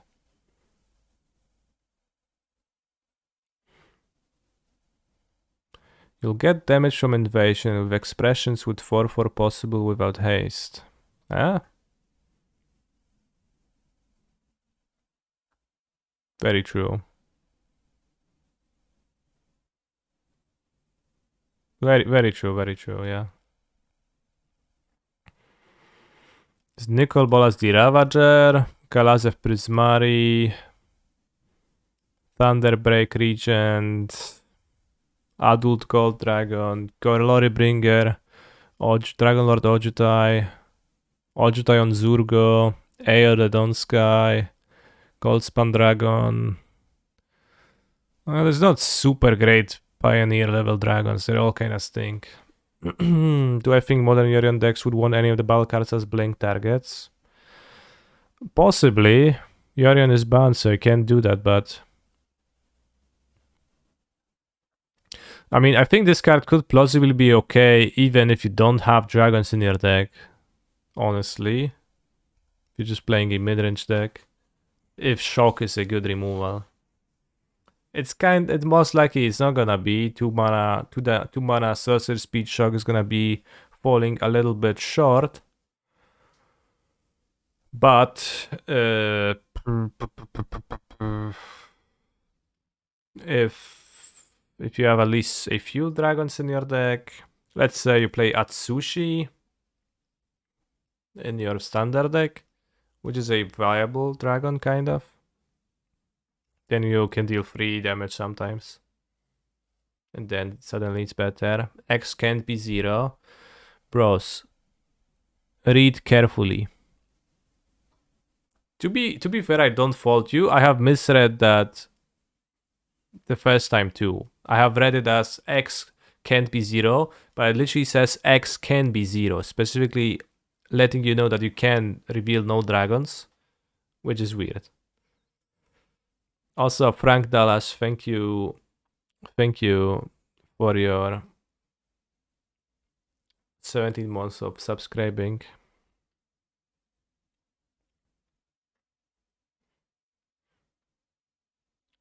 Ken, sorry, I'm on the phone. It combined. Yeah, no worries.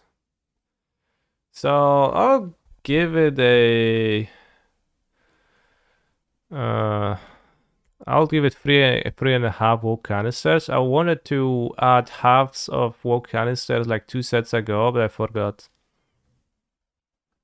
So let's give it a 4 because I don't have halves. For standard, I guess. Like you can play it somewhere. Looks really good. The value you get for 2 mana if it flips. First 4, actually, yeah. Actually, no. Would you consider playing this with no dragons? That's what I'm talking about. Like, I'm kind of imagining it with no dragons baseline. Italy, Primal Conqueror.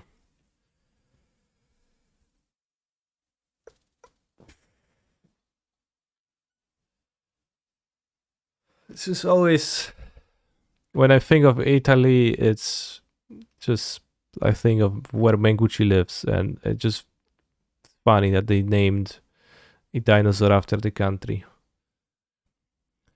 So, 7 mana trample. When ETB, each player exiles from the top until the exiled non-land card. You may cast any number of spells from among the non-land cards exiled this way without paying their mana costs. 9 and Phyrexian green, you transform Italy. And it becomes a trample indestructible infect. And if you want to post a message saying, oh, it's not infect, it does not deal damage to creatures in form of -1/-1 counters, then you might not do that. You might skip that message. I wanted to help you out, chat, by not having to mention that, but I've mentioned that. So it's already too late, I did that myself. Well, it's dinosaur, not a dragon, but you can... I think somebody in Discord was mentioning... linking to some Reddit post that you can make a very easy combo by going Congregation at Dawn and you flip Italy, Emrakul, and something else, and that something else puts Italy into your graveyard, and you Glorious Vengeance it. And you just have to play Congregation at Dawn and Glorious Vengeance. So you get to cast Emrakul that way. Maybe you can cheat Italy into play somehow else, and then it's a relatively strong effect. Alright, oh, yeah, I mean, it sucks. Nobody gonna play this shit.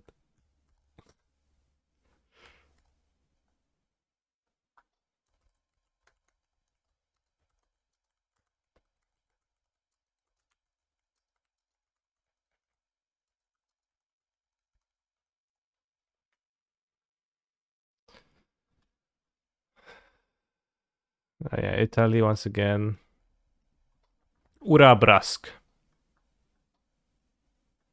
Spike is going to Witch's Cottage, Emrakul, and through the Breach Dino. For sure he will. Urabrask.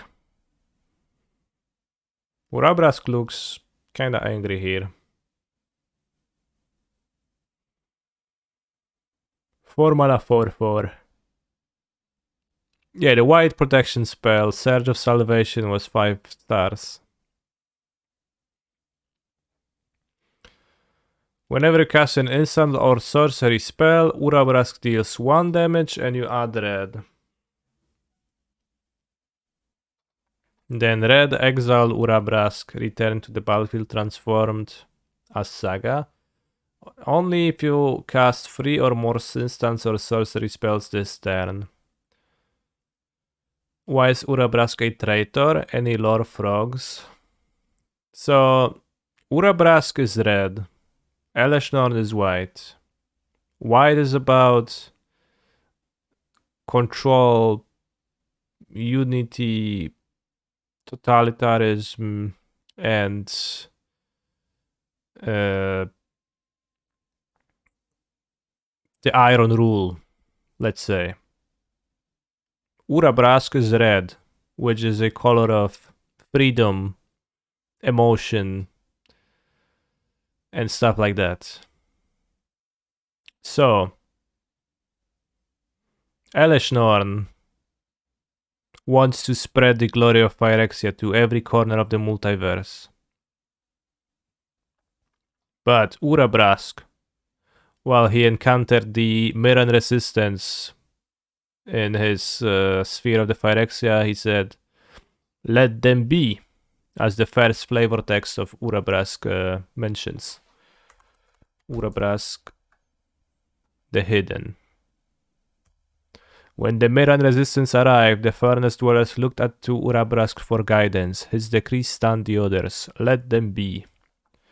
So it seems like Urabrask just wants to spread completion to those who are willing to receive it. And he respects personal boundaries and personal freedom a bit more than Eleshnorn. So that's the crux of their conflict. Eleshnorn doesn't like that and cut his arms off. So that is the story. In the set is still in, like, you know, his furnace host is still invading the other planes, and I doesn't seem so to happen so consensually, but that is the in-lore conflict between Eleshnorn and Urabrask.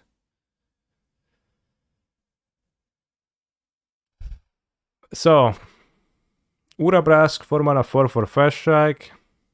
Fine stats, not exquisite. Whenever you cast an instant or sorcery, deal 1 damage and add red mana. And then you actually get to flip Urabrask for just 1 red mana. So it seems a bit more real to flip than the other Praetors, because casting 3 instants when every single one of your instants produces a red mana seems doable. And then what does the other side do? The Great Work. 3 damage to opponent and each creature they control. Create 3 treasure tokens. And then -3, you may cast instant and sorcery spells from any graveyards this turn. And transform back into Urabrask, so you control Urabrask that produces mana. Is he just a runaway Steam King that doesn't die to all these shocks? Yeah, it does seem like it. So yeah, it's like a cool card. I think that's all I have to say. Anyone has anything constructive to say about Urabrask? I think it looks cool, so I put him in the review, but it's probably a shit card for constructed. Yeah, it's pretty similar to Bergi when it comes to like mana providing. Bergi shows up in some decks that typically not very good decks. Bard class literally is a deck that is only allowed to play Bard class and legendary creatures, and you want to play an Urabrask that cares about casting 3 instants in the same turn. Great deck building idea, Doomwake. Would expect no less of you. I like that you can flip him after your 3rd instant sorcery with the red. Yeah, it seems pretty real to flip him. Still not trivial, 3 instances. You need some cards in your hand, and like you need targets maybe to cast your cards, but yeah.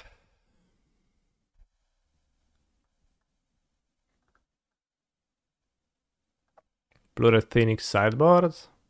I mean, you don't have Not that easy to spend red, but maybe.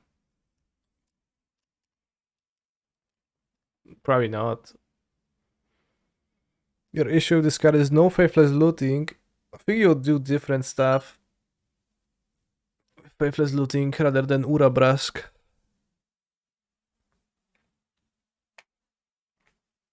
Whenever I want to say the word Urabrask, I think of how Jędrek always used to call Urabrask the hidden Dr. Urabrask. And you might ask, why Dr. Urabrask? And it's because he cures summoning sickness. So I just see Urabrask and I want to say Dr. Urabrask instead. That's like, yeah, it's cool, but for playability, you're not gonna play it. Unfortunately, cards like this, you play them in their environment, which is a 100 cards arena between 4 players, and maybe not even then. Bloodfather Phoenix, 2 mana, 2/2, flying, can't block. Whenever an instant or sorcery spell you control deals damage to an opponent or battle, you may pay red. If you do, return Bloodfather Phoenix, and it has haste. Also, I wasn't the one who came up with that. Yeah, but I've heard it from you, so that's why I'm saying that. Bloodfather Phoenix seems like a good mono-red standard aggro 2-drop. I don't think it can block, so that really has to be in an aggro deck. I don't think it's gonna extend anywhere past that, but I'm gonna give it free for mono-red standard aggro. I think it replaces the subpar cards, makes your curve a bit better. It's like maybe better than Feldon. Probably better than Feldon. Good to follow up your Kumano Sessiemano from turn 1. Feldon sucks balls. Okay, well, if you feel this strongly about Feldon, then for sure you're gonna like Phoenix more. I think Feldon is fairly okay, but not super.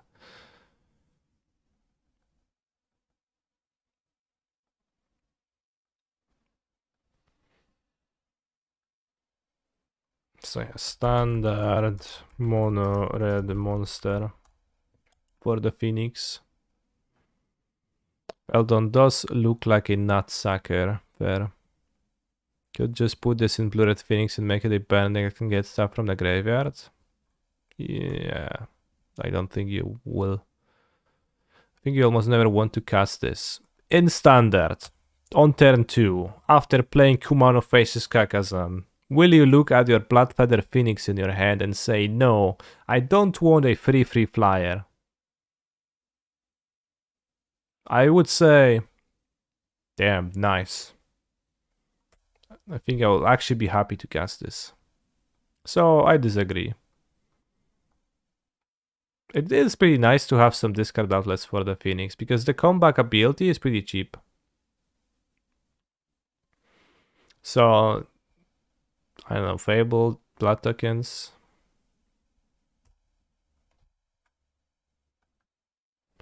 Chandra, Hope's Beacon. 6 mana. 5 loyalty.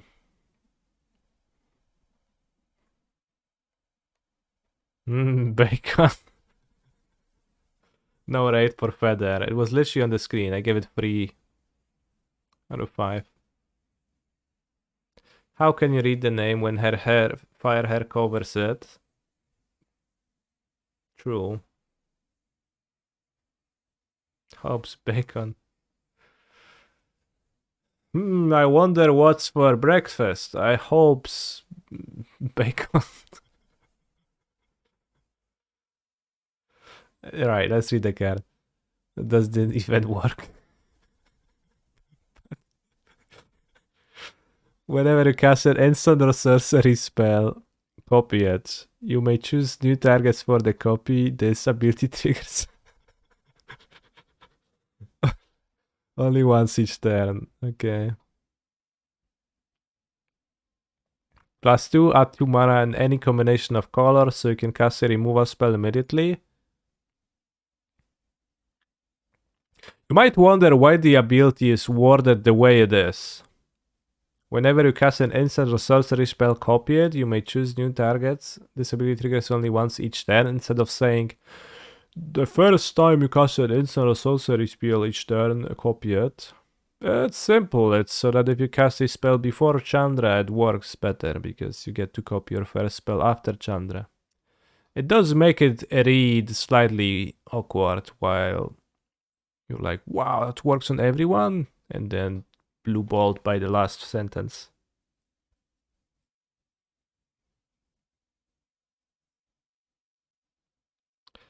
I was not wondering that. That's why I said you might be wondering that, not that you will be wondering that for sure. It also works on opponent's turn. That's true, yeah. Good with instant.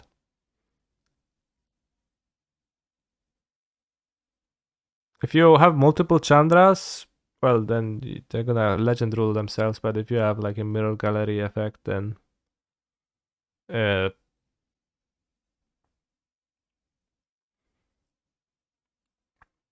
they would trigger. So yeah, +2 at 2 mana, +1 exile top 5. Until the end of your next turn, you may cast an instant or sorcery spell from among those exiled cards. -X, Chandra, Hopes, Beacon deals X damage to each of up to 2 targets. Oh wow, so 6 mana you can like deal 4 damage to 2 things, and then both of the other abilities are pluses? So this is actually pretty strong ability, does lots of stuff. You kinda can... It's pretty decent at making so that the board is empty for your Chandra, so that your opponent has to attack her somehow. Also, it's battles. That's true. That's true. You can deal 5 damage to Battle of Tarkir and get your dragon. 6 mana is a lot, but I think it's a standard card. I could imagine this as a top end card for the Grixis decks.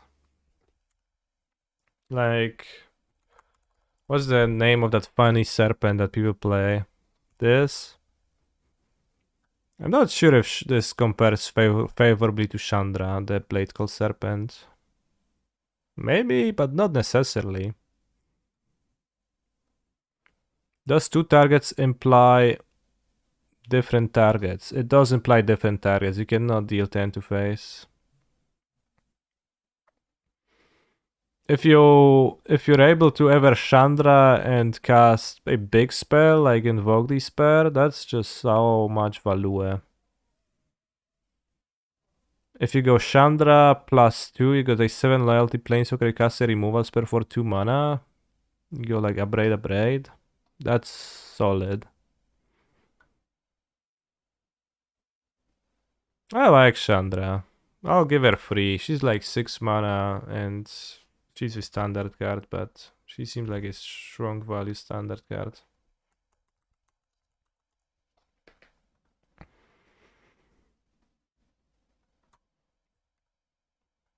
I hope Bacon. Is there any way to use this with ultimatum choices? In Lotus Field?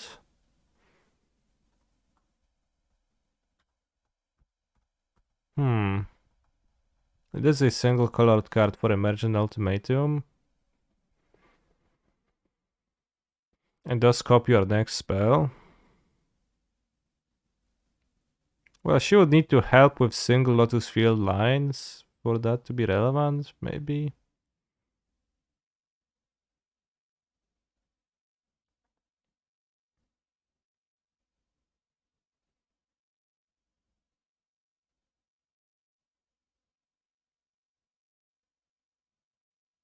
You know, if you cast Spore over the pages with Chandra, that's also probably gonna be game winning afterwards. So yeah, maybe, but just kind of would need to have a reason to put her into the battlefield,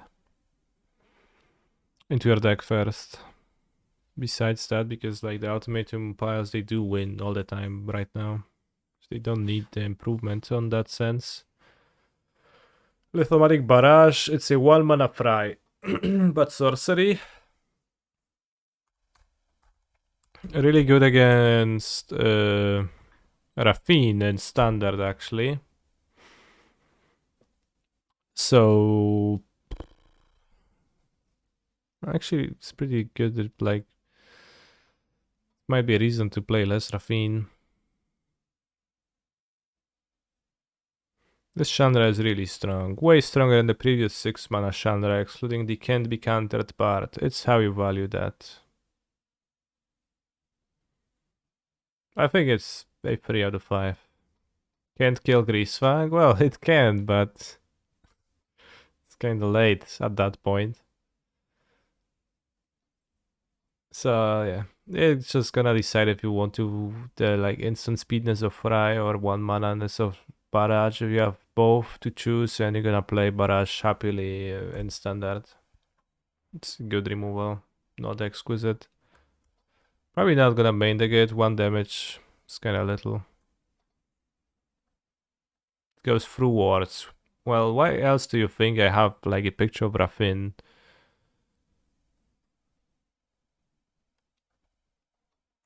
In the corner of the screen right now.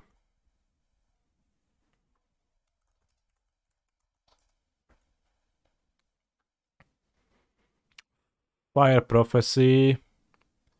Or rather, Volcanic Sprite, this is just Fire's Prophecy. Sprite. A on się Sprite'ika napił, no. Masz rację.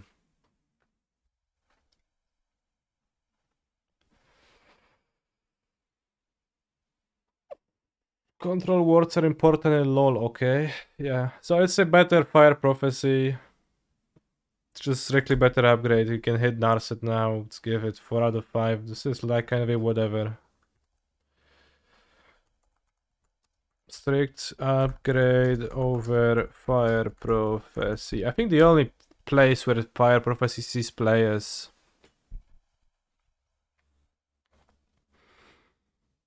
is creativity, so just gonna swap. More targets to fire seems better than Prophecy. Yes, that's the point we are making. It's better.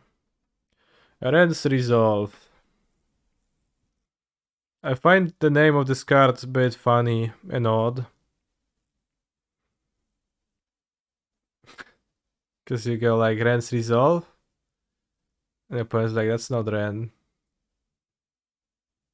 And then they have to use Acid Resolve. And you like start exiling the cards. They don't know actually Spell Pierce. It's like hilarity can ensue easily with like something like that. If it was an instant, you could play Ren and 6, hold priority, and play Ren's Resolve, and say it's. Yeah, you have to. Well, if you have a Teferi, then it doesn't make sense. But let's say you play creativity, turn 3 Teferi, turn 4 you go Ren and 6, hold priority, Ren's Resolve. And you're like, Ren's Resolve? Opponent's like, no, not yet. But you can resolve your sorcery.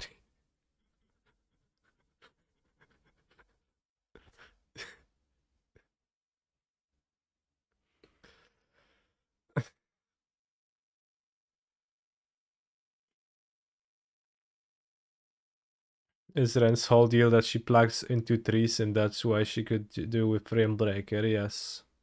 Ren was unable to live or transport itself without a tree. And that's why a tree was needed.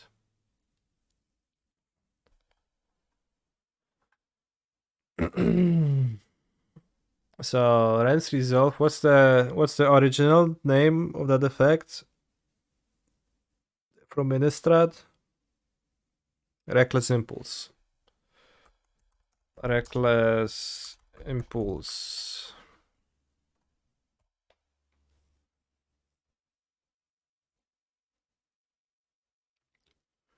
There's 8 of those in standard even right now.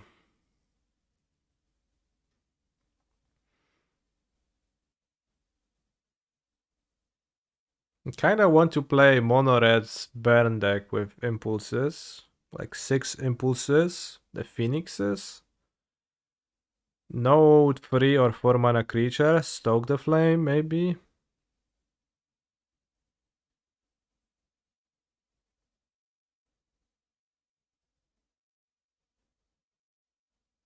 Just use the impulses to find more burn to burn your opponent. Play Swift Spear, Kumano.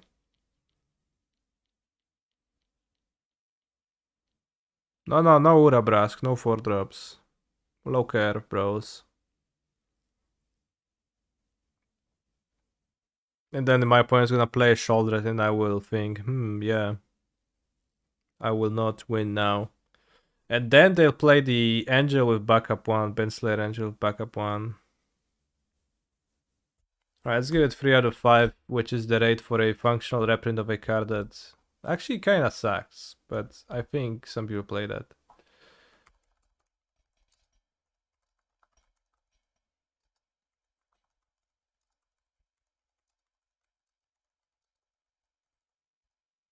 Nobody plays Reckless Impulse.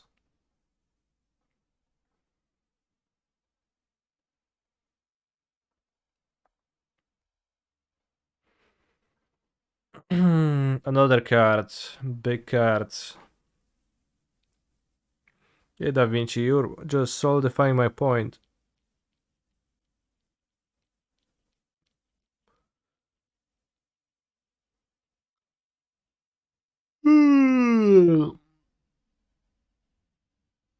Thank you, Otter Lady, for 22 months. So, Invasion of Izalan. 1 green. Battle Siege.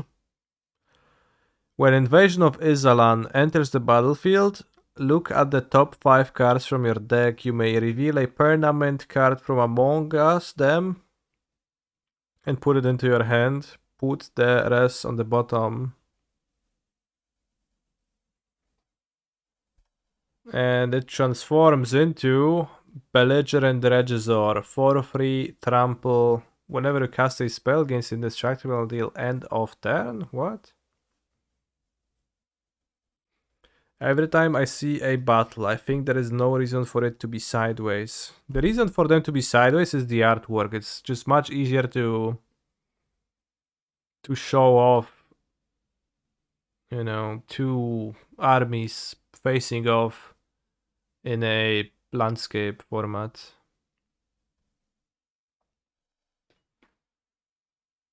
So for 2 mana, you get to look at the top 5. 5 is actually a decent amount. And you can get any permanent card. This looks interesting for Mono Green Devotion and Pioneer, for example. Especially since, you know, all the battle concerns with dealing damage, not dealing damage to your opponent, dealing damage to your opponent not being worth it.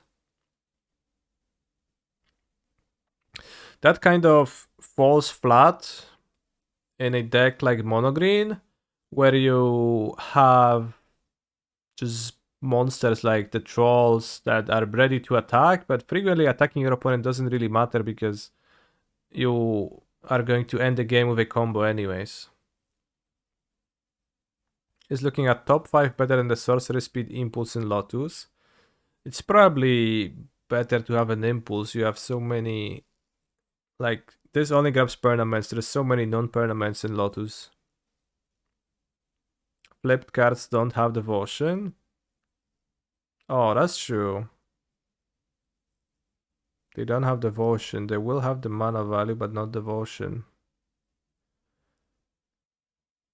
I think they didn't reveal the battle rules yet, so we don't actually know for sure if they have the mana cost, mana value of the front side, but probably they would be.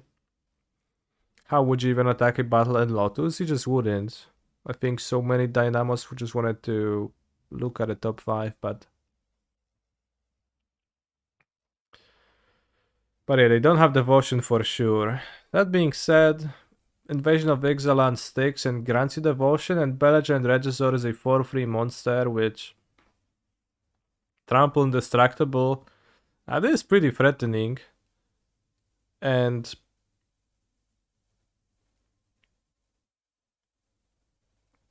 also is a 4-power monster. If it enters the battlefield and you have a cure on the battlefield, you draw a card. Seems like decent value. Like, it seems like a way to fill out your filler slots in mono green. If you're playing some crap like Love Shrek Beast or something, then Invasion of Ixalan could be an alternative answer to that. Is battle a new card type to grow Goyf or get easy Delirium? It is a new card type.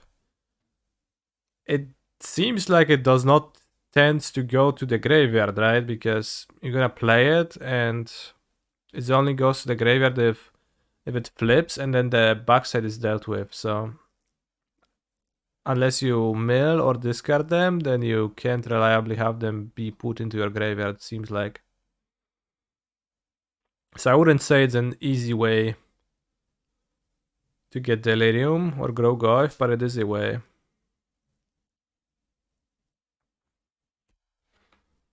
But yeah, I think Mono Green Devotion is a bit of a meme, but still baseline a strong deck. I'll give it 4 out of 5. Invasion of Ixalan seems pretty okay, and I think green decks can like happen to kill it in one hit. And once again, you spend 2 mana, you get a redraw, and then the backside is just a solid monster, right? This is like this card for 2 mana. Once again, just imagine this for 2 mana. For free, ETB, look at the top 5 and draw a permanent card from there, and then trample indestructible. That's insane. For 2 mana, that's like... That's insane. That's so good. Now, of course, it's not that, but I think it's a more sane version that's still pretty okay.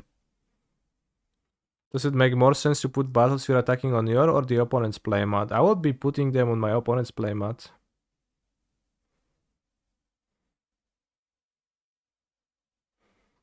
Is a creature 0 CMC as a permanent or 2? Well, we don't know for sure, but if we would go by the old rules, then it would be 2.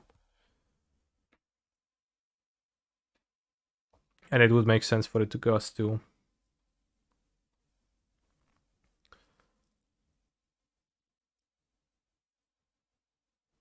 Oh yeah, even, yeah, against Extinction even, that's true. Polukranos Reborn. It's kinda rough that Polukranos died and gets reborn in this set and then gets completed in this set immediately into a Phyrexian Hydra, so that's kinda like death too.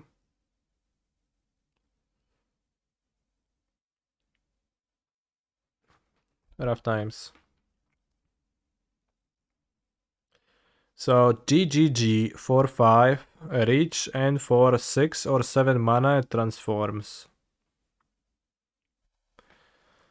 Transforms into a 6/6 reach lifelink, and when Polukranos or another Hydra you control dies, non-token Hydra, you create a lifelink Hydra and a reach Hydra.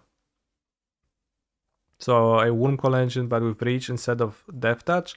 Honestly, Reach seems better than Death Touch on Wurmcoil Engine. How good is Death Touch on like a 6/6 creatures already?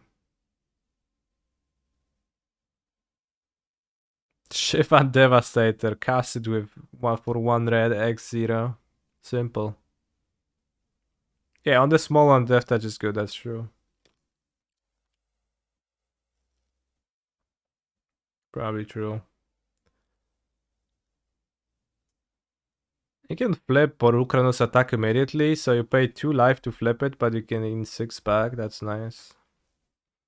Once again, it's a GGG card, and it all gives you a big lifelink cow to stabilize against aggro. So once again, an interesting card for mono green devotion because of the GGG cost. So another contender for the flex slots, I guess. I'll give it a 3 out of 5. In standard, the cost is very prohibitive, and I don't think it's going to see much play because of that. In Pioneer, in Modern, it's not a card. In Pioneer, it seems good with Nykthos. Like, it's both a enabler of Nykthos and a mana sink. And that's kinda it. The transform cost seems a bit much. Well, again, it's just a Nykthos thing, right? It's good at both Nykthos enabler and Nykthos utilizer in both sides. That's pretty good. Invasion of Ikoria. XGG. Did Kanye raid the prowess dude? I actually didn't. It's maybe not absolutely unplayable, but it's probably not very good.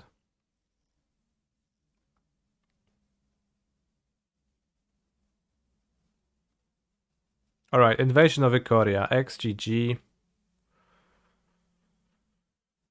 And what then? Why does every second card transform? Good question.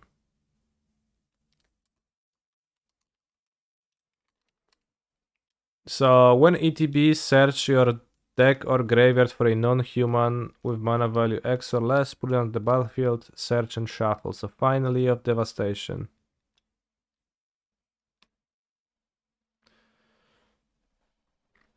Of course, we cannot not mention the funny synergy of Invasion of Ikoria searching for Vampire X-Mage in the deck.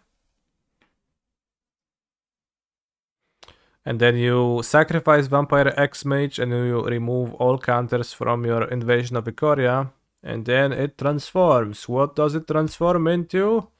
Zilortha, Apex of Ikoria. Legendary creature Dinosaur Reach. Non-human creatures might assign combat damage as though they were not blocked. Okay. So you can just deal unblockable damage. Which you have an 8/8 in play, so that's gonna be 8 damage already. That's a lot. It's 4 mana, 8/8 unblockable. Kinda.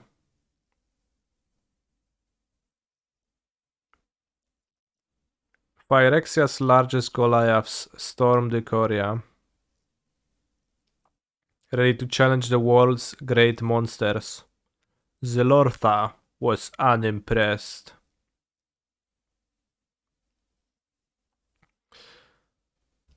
Yes, you can push a dinosaur. You cannot unholy hit it. You cannot search for humans, so yeah, you cannot search for As, Morano, Mardikada, Istina Kudakar.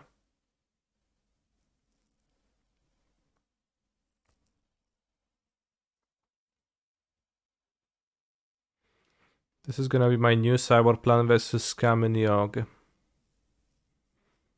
Force and Coomer. Well, good luck, Demonic Tutors.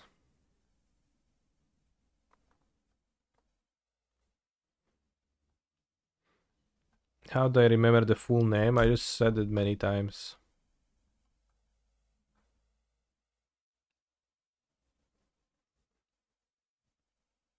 Can play Invasion of Ikoria in your deck as a way to search good monsters of your deck, be that Yawgmoth or Devoted Druid. And then I guess also have one copy of oh no, Yawgmoth is a human, you can't. Damn. Right, it's not actually as good. Ruined. You can't. You can't get Yawgmoth, you can't get Asmo, you can't get Vizier of Remedies. Wow, this fucking sucks. You can't get anything. What are you gonna do then? Attack your battle with your devoted druid? No, you're gonna make infinite mana and win the game, and like the battle is gonna be, you're gonna search for Hex Mage. When your opponent is not prepared to answer your 8/8, but they're prepared to answer your 0/2. I mean, I can't imagine a spot where it's easier to kill a devoted druid than a Zilortha. Well, then it looks much worse than finally. Lizark, you're not listening to what I'm saying, clearly. That said, I think the combo is kind of cringe and it's more as more of a curiosity than anything good. I'm gonna give it 2 out of 5 for trying to at least be fun.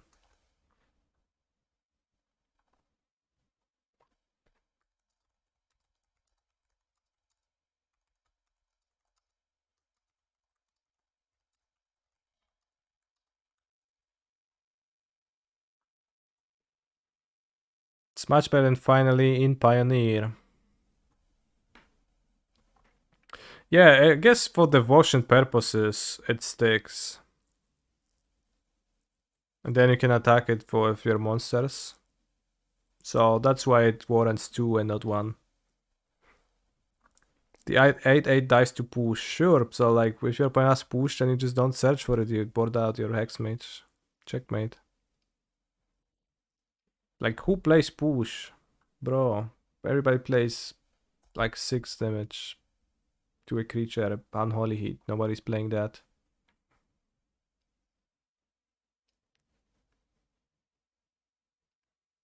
Transform cards do not count for devotion, but pre-transformation they do.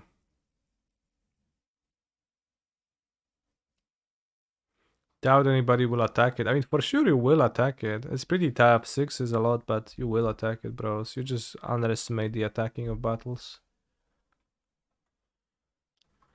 Ozolive, the Shattered Spire. 2 mana. Actually, I need a quick break. I need to grab a banana to nourish myself. And you can think about Ozolive. Discuss Ozolive in the meantime.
Is Scales a Springleaf Drum deck? In Modern? Do you have 4 Springleaf Drum? Or just like 1 Springleaf Drum? Okay. Can you scratch your back again? No, it's not itchy anymore. I literally can't.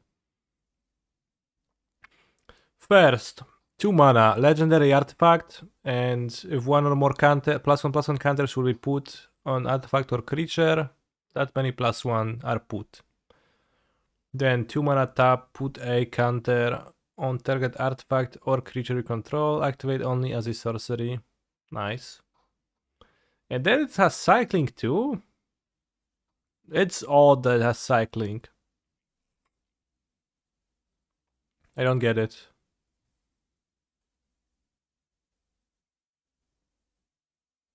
Oh, cycling on Ikoria? Is that just like reference to Ikoria?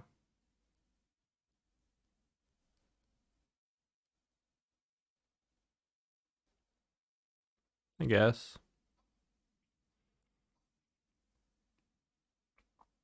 Yeah, Lizard, exactly. Well, I was about to mention that. In Pioneer, there is no point in playing a Scales deck because the best you can do with +1/+1 counters is to put a lot of points of power and toughness into play.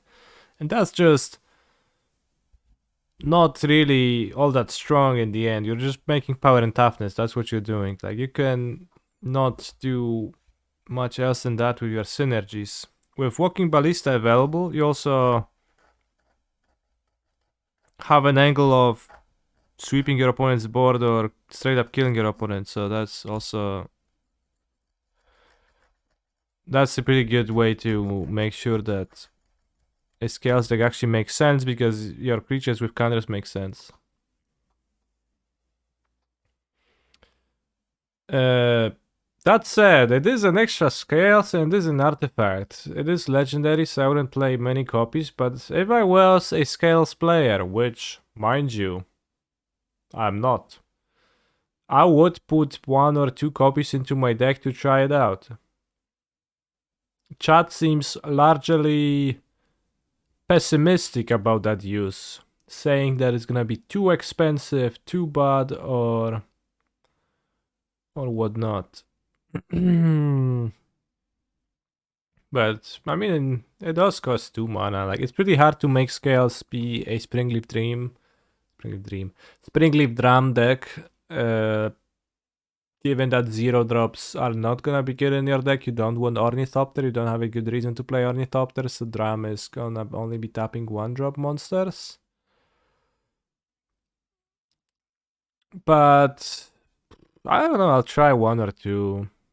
Probably not more because it's both 2 mana and legendary, but the Scales deck is much better when it has Scales in play compared to when it doesn't. I think we can agree about that. And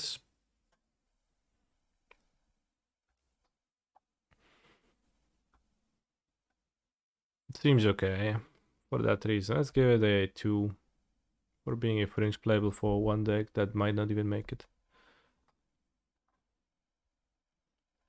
Oh yeah, also do you have an activate ability which if you flood is real?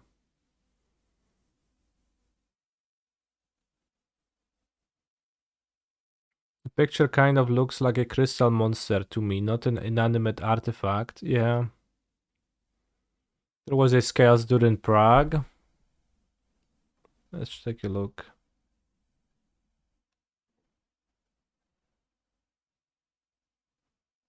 Yeah, you can play, I don't know, so you can cut something. Ancient Steerings seems terrible. Why did they play Ancient Steerings? So bad.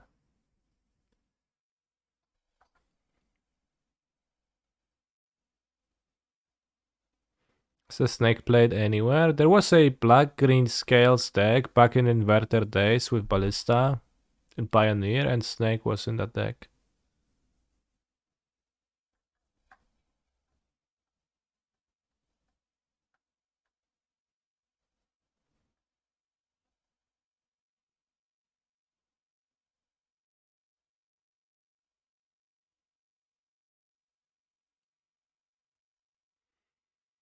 Next comes Sunstalker Moloch. 1 green.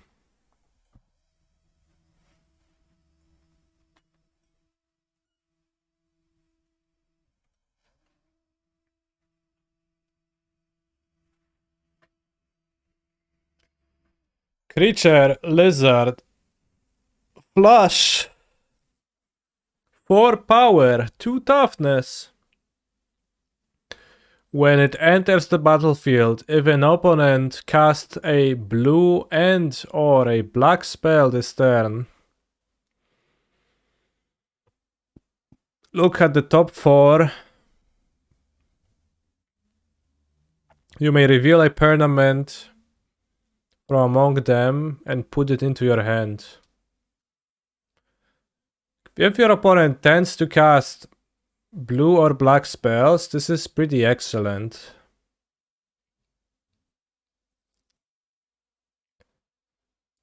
That said, if they play very reactively, then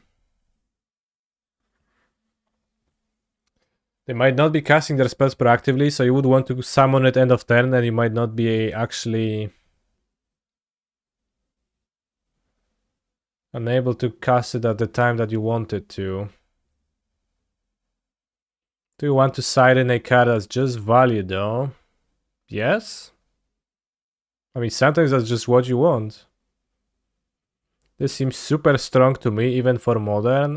For modern, I don't think it makes it for modern. It does it for modern. But for Pioneer Standard, seems pretty insane.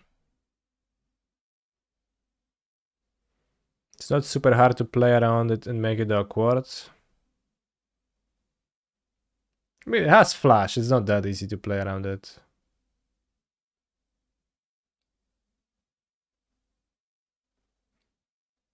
And then, like, the punish is pretty high. 4 power. So it's gonna be mostly good against... You know, it's gonna be maybe a bit awkward against Grixis, against, like, blue-black control. But if you play against Grixis in Standard, when your opponent has, like, Corpse Appraiser in the deck, right? Then they're just gonna play blue and black spells, and they're gonna get to trigger, and you're gonna do stuff.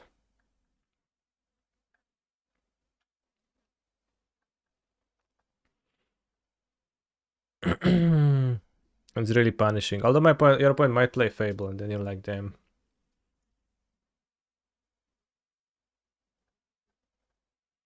One GG 4-2 Impulse is just a creature nowadays. Well, I don't know. I think that's 1 GG Impulse, 4-2 Impulse is better than... If it was just 3 mana 4-2 Flash Impulse,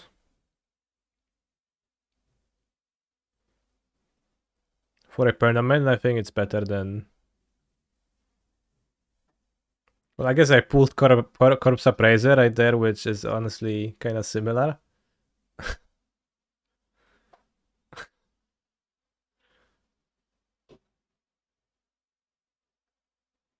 Nobody would look at it. No, I would look at it.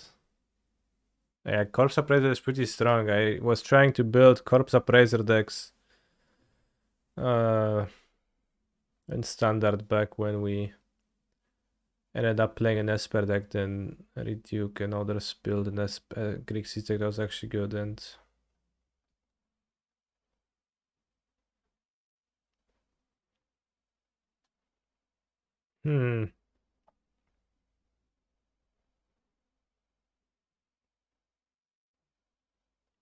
well, it is true that it has the words flash, but it doesn't quite have flash. Because it doesn't fully... you cannot cast it at any time. Well, you can, but you do not want to cast it at any time. You do have some extra constraints on how you cast that. So it's actually... It's half flash. Let's say. Half flash Sunstalker Moloch, I would say. You would play this from mono green versus red black mid? For sure, yeah, I would love to. 2 toughness against Bone Crusher, a bit stinky, but... I wanted to give it a 4, but I'll give it a 3 out of 5 because of the fake flash a little bit.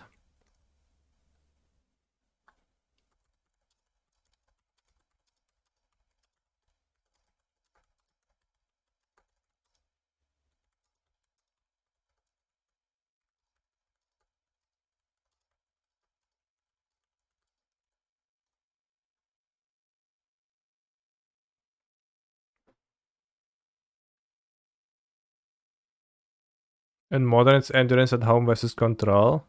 It's like 5 times as good as endurance versus control.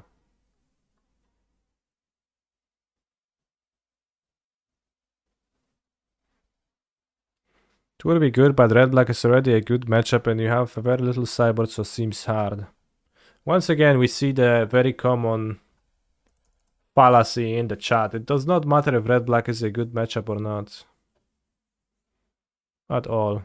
Literally no meaning. No relevance as to whether you want to cyborg Sandbreaker Moloch or not. It only matters if it's popular, bros. Ren and Realm Breaker.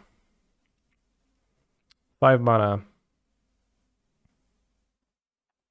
Lands you control have tap, add 1 mana of any color. Wow. +1. Turns a land you control into a free LML with Vigilance, Hexproof, and Haste. -2, mill free, you may put a permanent card from among the milled cards into your hand. I'm not sure why they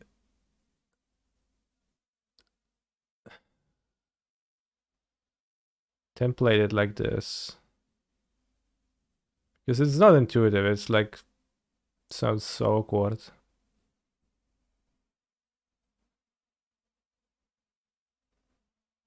Is it like really a better way to template that than reveal top 3, put permanent into your hand, rest into your graveyard? Red green creativity and you get the new fire prophecy to hit the air green creature plattle. Yeah, you can use Ren like that for creativity.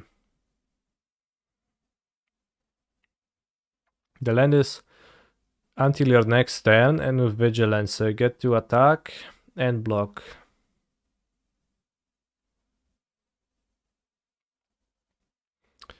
-7.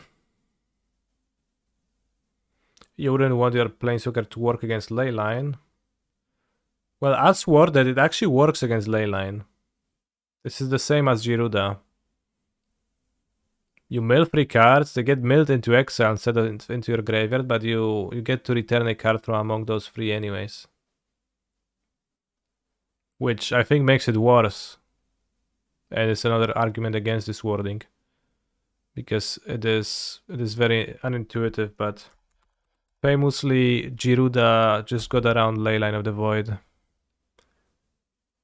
Because you just mill cards and you put a creature from among the milled cards. I mean, you could even play Rest in Peace in Giruda if you wanted to. The good part about this card is that it's 3 mana and the ult is game winning.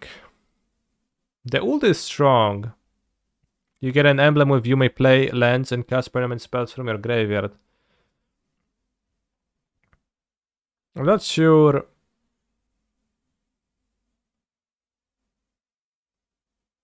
Yeah, Rest in Peace was anti-hate versus Gradigar's Cage. That was it. That was funny. I wouldn't say it's game winning. When I think of game winning ults, and I think of Jace the Mind Sculptor, which actually wins the game, right? Or like Tamiyo, Moonsage. Well, Tamiyo Moonsage is kind of similar to Ren and Realm Breaker. It's literally the same, I guess. Like Teferi. Teferi Heroes has a game-winning ultimate because you don't beat an opponent with this, but you can beat an opponent with this. Would you say Ren 6 ult is game-winning? Yes. For the most part. I lost to Waffle last time I ulted Ren. He made 2 sharks and attacked me.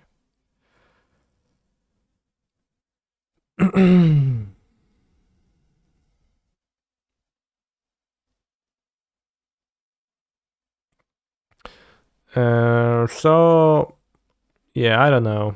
I think the issue with Ren and Realmbreaker is a little bit that you play it and it doesn't really do anything. If you play them when you have free, as soon as you have free mana and you play Ren, it doesn't really do anything. If you plus, then it has 5 loyalty, it didn't do anything.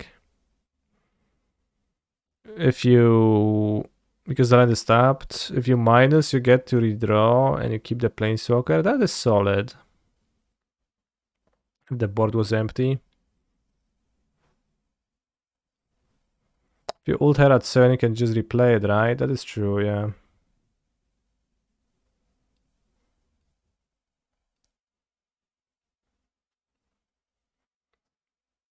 So I think it's a beefy Planeswalker with a decent amount of loyalty, but weak, a little bit of weak abilities that are gonna do Jack a large portion of the time.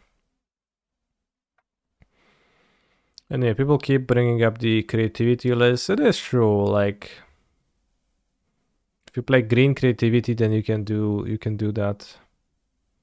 So like green creativity is a deck in Pioneer.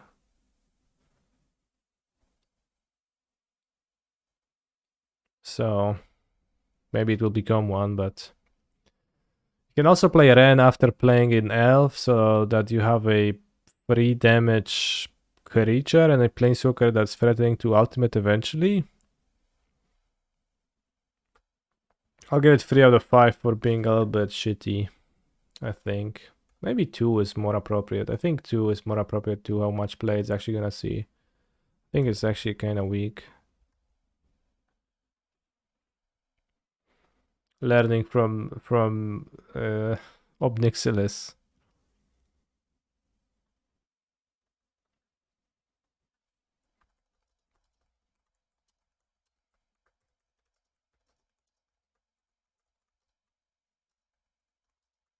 Maybe I'm understating it. Like I guess if the free damage from the lands is relevant for your deck, then it's kind of an okay thing.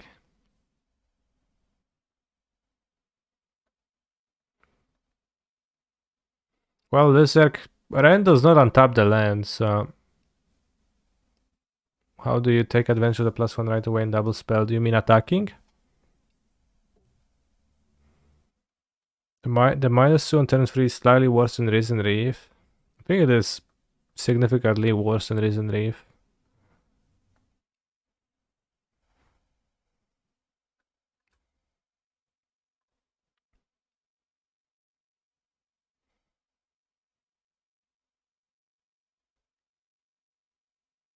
Alright, let's give it a 3 then. You convinced me.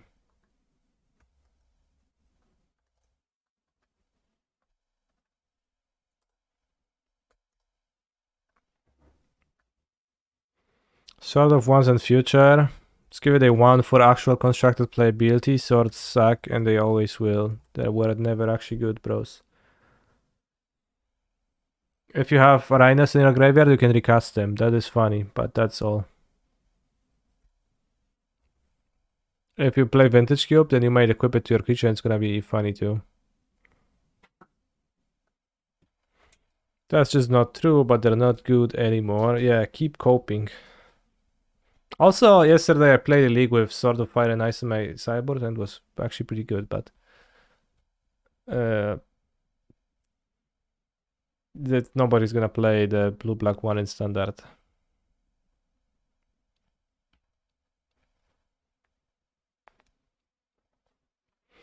Thalia and Gitrog monster has plenty of words. I don't think she's a particularly good card, so I will not speak in length about her, but I have found this token online and I wanted to show it to you, chat. How picturing Thalia and Gitrog Monster living a happy life with a little tadpole and the next one coming soon. So that's why I put Thalia in there. Did I already look at Stormclaw Ravager? Let's take a look, probably not.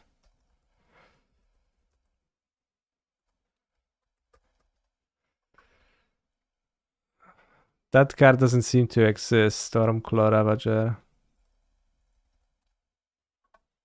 Rager. Yeah, it's not good.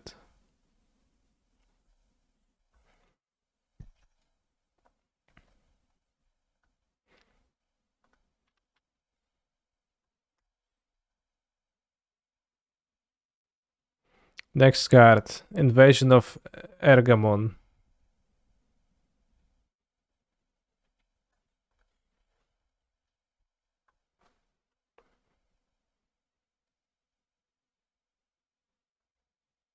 Did we do Deep Wayfinder? I skipped it. Maybe it's okay in standard though.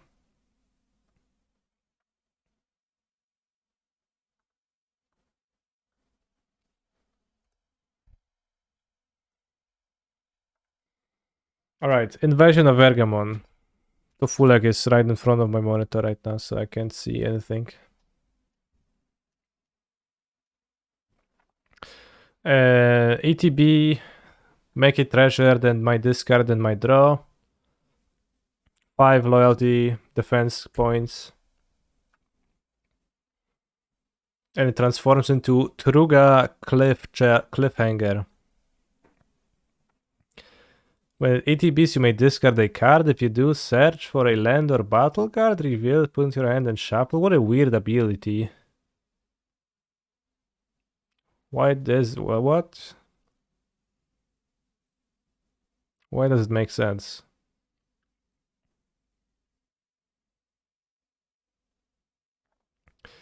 So what is interesting about this card? Not too much, but it's a card that can enable both persist and indomitable creativity in one card, which is pretty neat. You can discard an Archon to persist. You can make a treasure for creativity to transform into an Archon later on, so that is nice. I guess if we are specifically speaking about a creativity deck, then you will never attack your battle because you don't have ways to attack your battles, so it's gonna suck. And it's not gonna flip into the cliffhanger.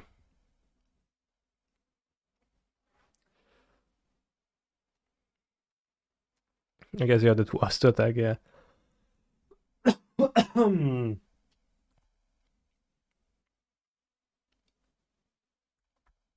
So yeah, I have a use case for this in mind, but I think it's a bit too bad. I'm gonna give it 1 out of 5 after greater consideration.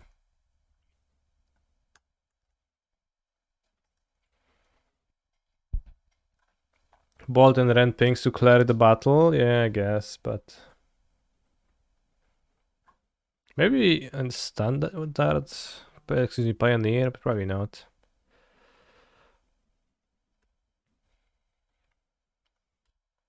Next, Dejeru and Azoret.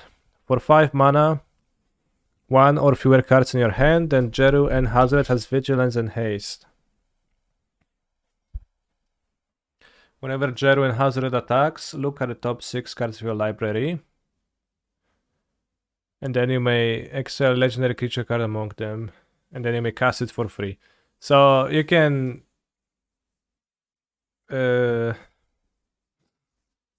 flip Emrakul with it. So keep that in mind. And that's the only thing I wanted to mention. Also has haste if you have no cards in hand. That's kinda like Incredible. Next card. Halo. Halo. Halo, Forager. 3 mana. Fairy Rouge. Flying. ETB, you may pay X. And then it's a Snapcaster Mage. But you can recast Rhinos or Ancestral Vision. And you can do that from your opponent's graveyard. It's interesting, right? It's probably not good. Let's think about it in Standard. In Standard, you can just recast your opponent's spells or your own spells, removal spells. It costs 3, no flash. It's pretty expensive. You're probably gonna be spending 5 mana on that, and then it's probably not exquisite. If you flashback the Rhinos, then that is certainly pretty funny, but you would first have to put this into your deck in Modern, which is a bit rough. What about Vintage? Well, you probably don't want 4 mana plus cards in Vintage like that.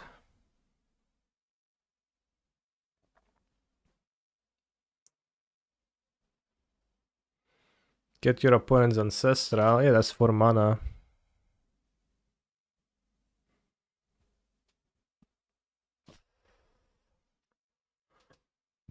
I think the card is cool, but a bit weak, so I'll give it 2 out of 5.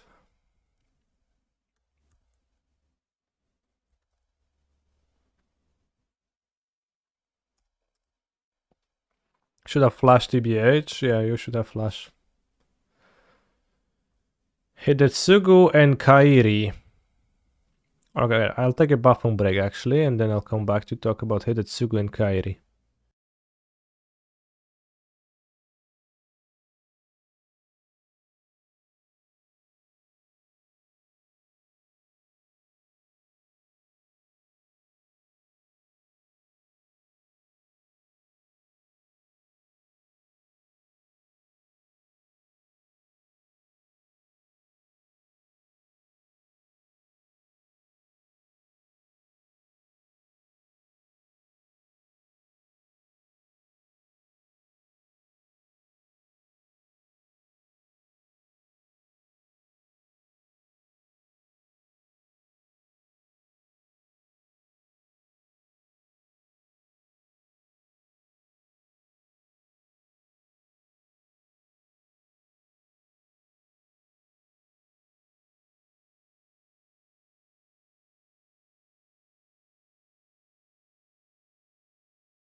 Hidetsugu and Kairi.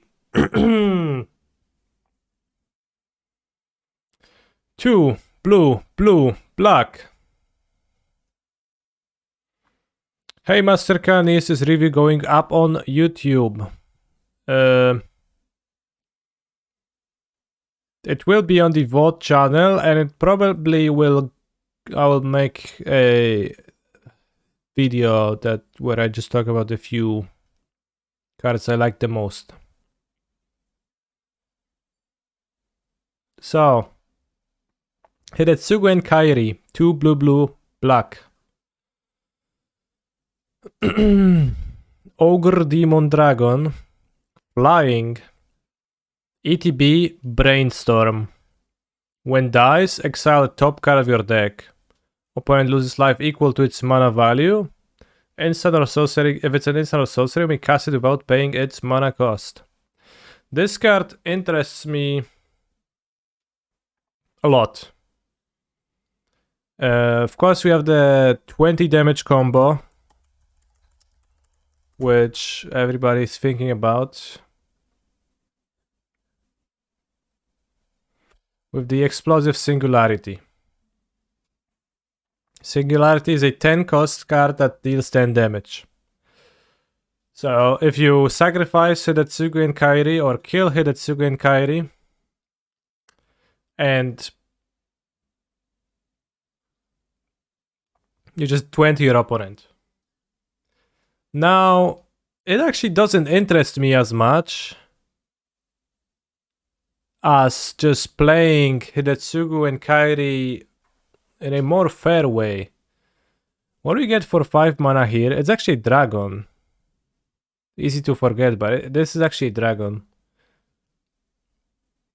What interests me more is just playing like value big fair spells, right? If you play Treasure Cruise in your deck, that's just... and Pioneer, that's just excellent, right?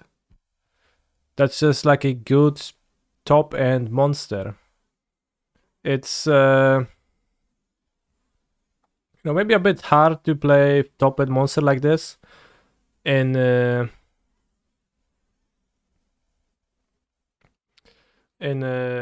Pioneer, but you can do some funny stuff, and you can have this card have a very high impact. In Standard, I will play this card alongside Invoke Despair, I think. It looks just great. ETB Brainstorm. So like you get 1 card, 2 cards, 3 cards of value, but like they're better triggers than draw a card. Well, not necessarily.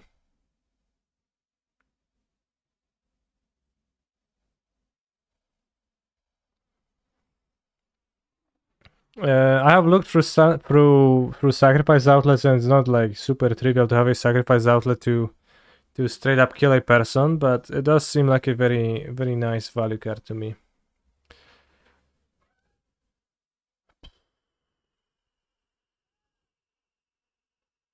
So yeah, seems excellent in Standard and seems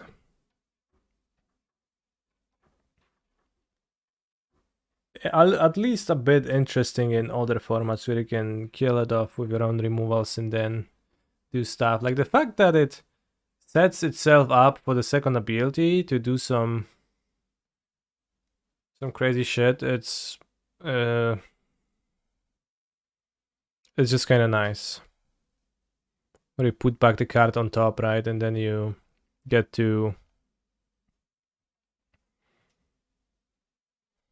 set itself up a little bit. You don't need other cards' help.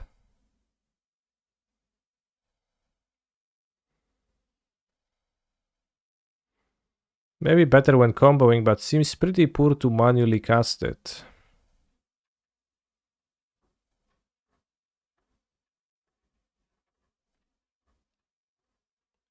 I'm not sure if I get what you mean. But yeah, it's mostly standard. In Pioneer, it's like, I guess in Pioneer you do need to combo to impress somebody in some way, but you also have more ways to flip impressive spells with like the time walk, as it was mentioned.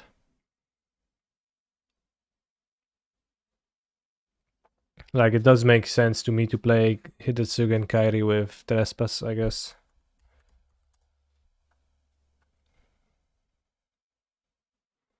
This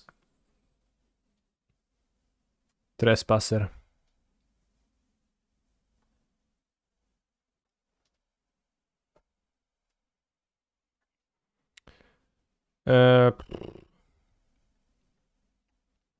Mostly saying that Temporal Trespass doesn't look very good to me with Hidetsugu. Well, it seems pretty good to me if you flip it.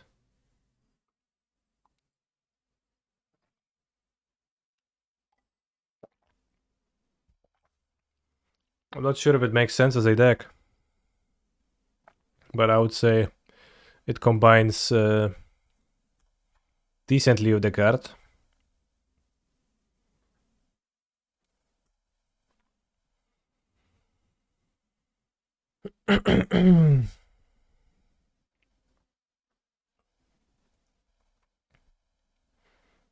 It is fair to say that Treasure Cruise is a generally better card than Temporal Trespass, though. I would agree with that line.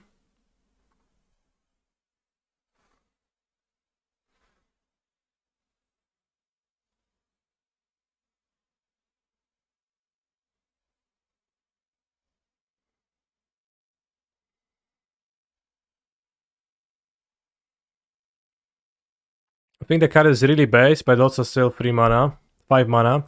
So I'm going to give it 3. I would give it 3.5 Volcanic keys, but again, the limitations of the software limit me.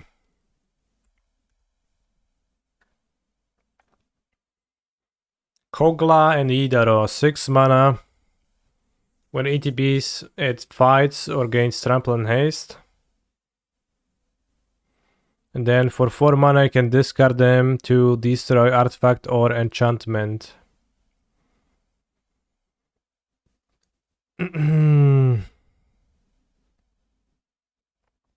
Shuffle into your library from graveyard and draw cards. Okay. How long has fight been a keyword? For a while. A few years. Did I give 5 to anything? Yes, I gave 5 to Surge of Salvation.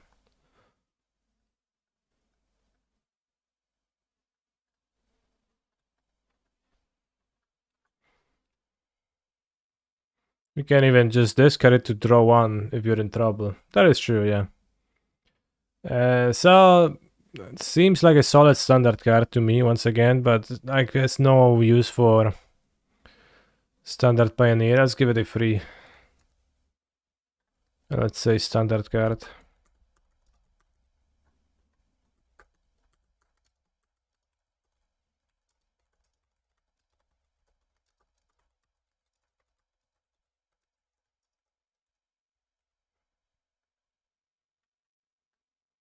Would you play this in boats as a top and 1 off? I would not play boats, but if I was jailed and forced to, then I could see trying. Kroxa and Kuronos. 6 mana. Vigilance Manacha lifelink. When ETBs or attacks, you may escape a creature from your graveyard to the battlefield. What if your meta is 99% red-black mid? Would you still not play boats? Yes, I would be part of the 99%.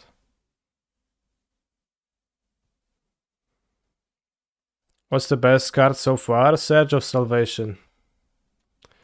Kroxa and Kunoros combos with Altar of Dementia.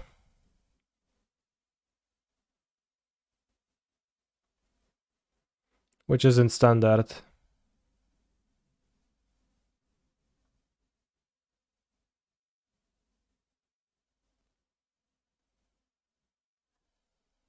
In modern, actually. I said standard, but I meant modern. I hate the flavor on this one. Kuronos usually stopped graveyard shenanigans. Well, he guards the underworld, but he recognizes that the Phyrexian threat is more important than like following basic concepts like death. And it's more important to, you know, escape more monsters. So Kroxa and Kunoros actually combos with Altar of Dementia. If you get Kroxa and Kunoros into play and you have Altar of Dementia, then with the trigger on the stack, you can sacrifice Kroxa and Kunoros, mill yourself for 6. Then you exile 5 cards and you escape Kroxa and Kunoros. Then you've got a trigger on the stack. Then you can Altar of Dementia, Kroxa and Kunoros. And you continue doing that until you mill your deck and you probably finish with a Thassa's Oracle or some other way to win. I agree that Kroxa looks very derpy in this art. So that is all fine and dandy, but how do you get Kroxa and Kunoros into play, right? Well, I don't know. We can Glorious Vengeance it. Glorious Vengeance exiles the creature at the beginning of the next end step, but it does not exile it if it would go to graveyard otherwise. So you can just do that. You can also just cast Kroxa and Kunoros, which does not seem particularly good to me, actually, and I think this is likely not going to be very good. Although I think one thing worth noting is that if you were to try to build around that shell, you have Kroxa and Kunoros in your deck, and that card is a triple colored card, so you can use it as your basis of colorful cards for your scam adventures. You can pitch it to both Grief, Fury, and Solitude, so you can put Ephemerate or so many Furies.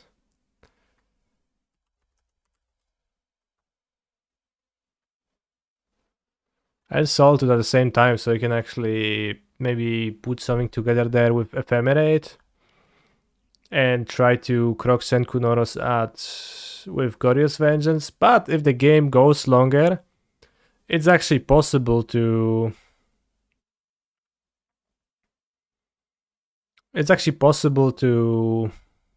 cast it over a longer game. It's not impossible to do, right?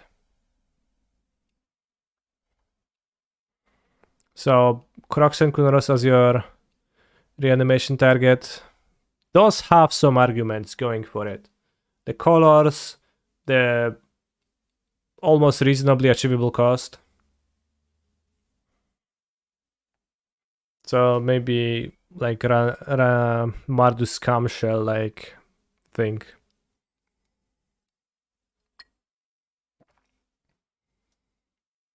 There's a card called Stink Drinker that reduces giant spell costs. It's funny. And get back Solitude. Yeah, if you just cast it fairly, that's true.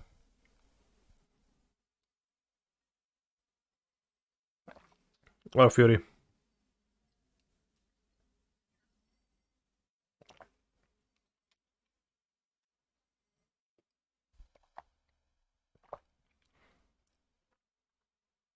You can also play into the elemental theme a bit harder. And you go Grief, right? Or Solitude, and you go Undying Evil. You're with me?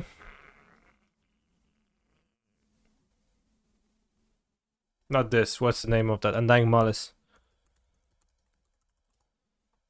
And then you can play your Grief. Undying Malice your Grief.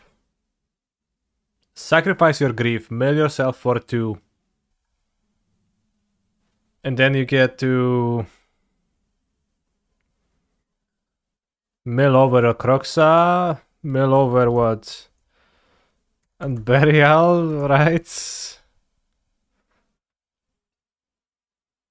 You can mill over Croxa, but the actual one? You know, there's some places you can go with that deck. This doesn't work with Croxa, right? It does not. Okay, it should. If you play on Burial Rites, you should play Gifts and Given as well. That's a great idea. Very genius. Alright, this probably sucks, but give it 2 out of 5.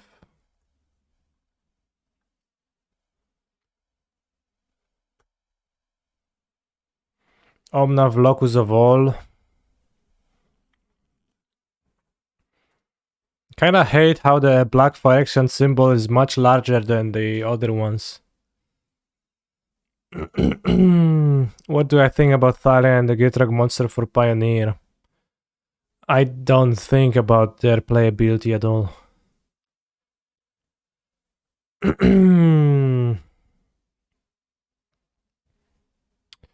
So Omnav Locus of All, if you would lose unspent black mana. No, if you would lose unspent mana.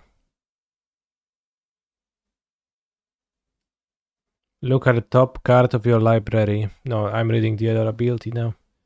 If you would lose mana, that mana becomes black. And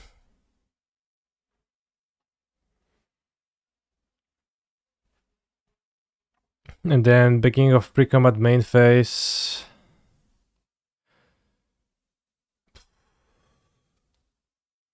Alright, I rate Omnav mostly because it has no ETB effect, right? Yeah, it has no ETB effect. So because it has no ETB effect, I rate Omnav as not worth reading. I think that's my estimation. It is a Howling Mine monster for 4 mana. Does pitch to everything. Yargel and Multani. If you play Giant Growth on them, then 21 damage.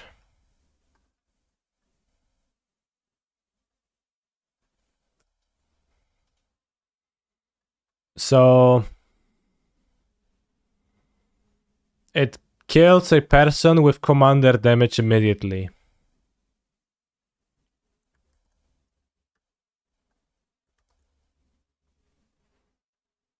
So I thought that's worth bringing up. I think Omnav is a bad design because it's supposed to be corrupted, but it incentivizes you to play it in a 4-color shell and just pay life.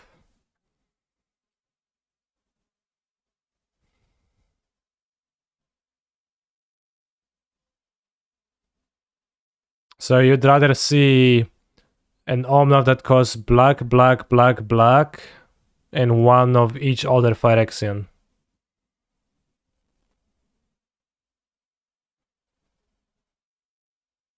And that would feel better. Read Flavor Plus. Let's go. Is 21 commander damage lethal and standard as well? Coincidentally, it actually is. I've heard much about you from my daughter. Multani rambled. Well, I didn't ramble much, I guess. I've heard much about you from my daughter. Multani rambled. There was a time when I'd balk at your aid, Phantom, but she has shown me the merit in Urborg's strange ways. Ribbit, replied the Argle.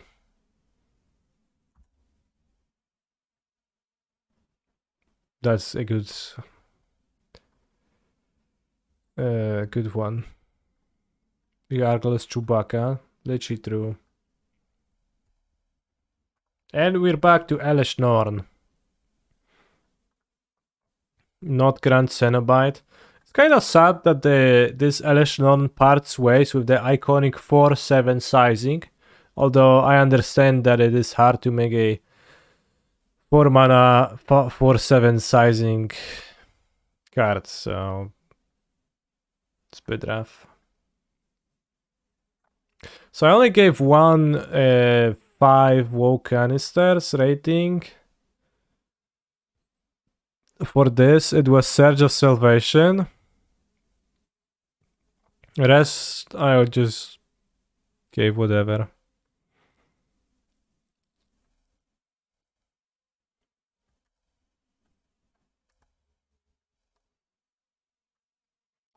And I think Surge of Salvation is the best card. Well, actually, don't see that.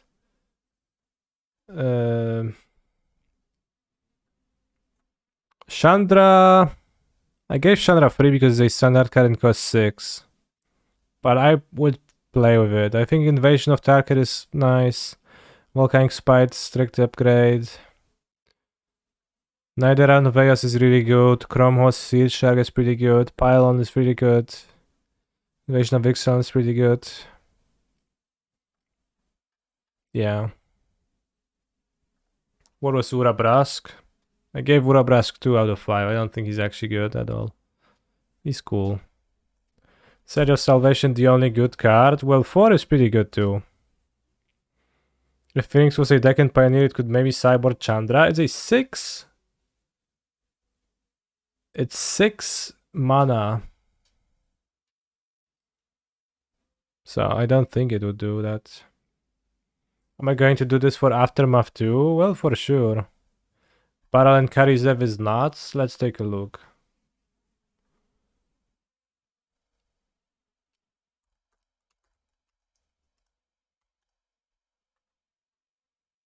I don't know, is it nuts?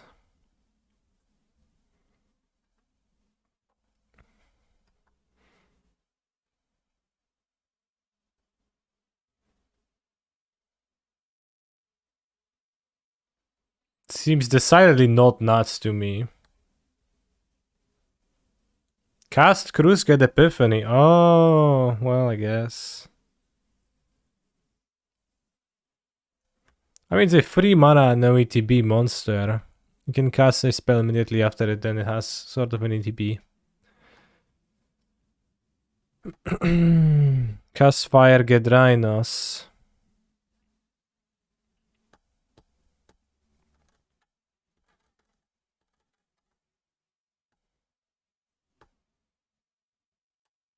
Well, Fire does not share a card type with Rhinos.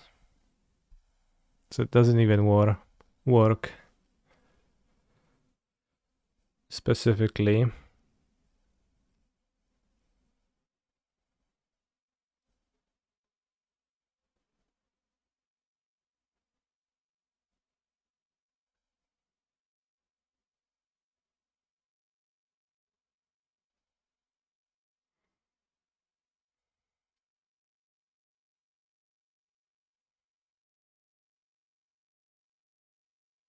I mean, I don't know, it doesn't seem exciting to me. I think it's interesting Pioneer the same way Shark is. I don't know, the Shark seems so much better to me.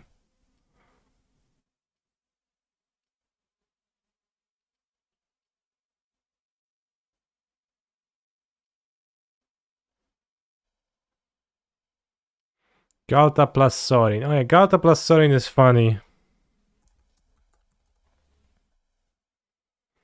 What about Imperiosa and Yawgmoth sideboard?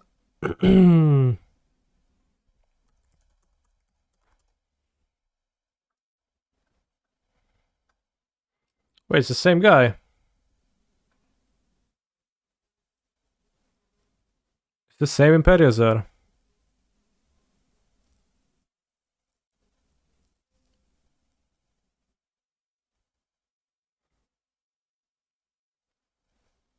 Spend only mana produced by basic lands to cast this spell. This was Muraganda back then, when it was supposed to be primitive. Now, Convoke, Trample, War 2, and also enters with counters.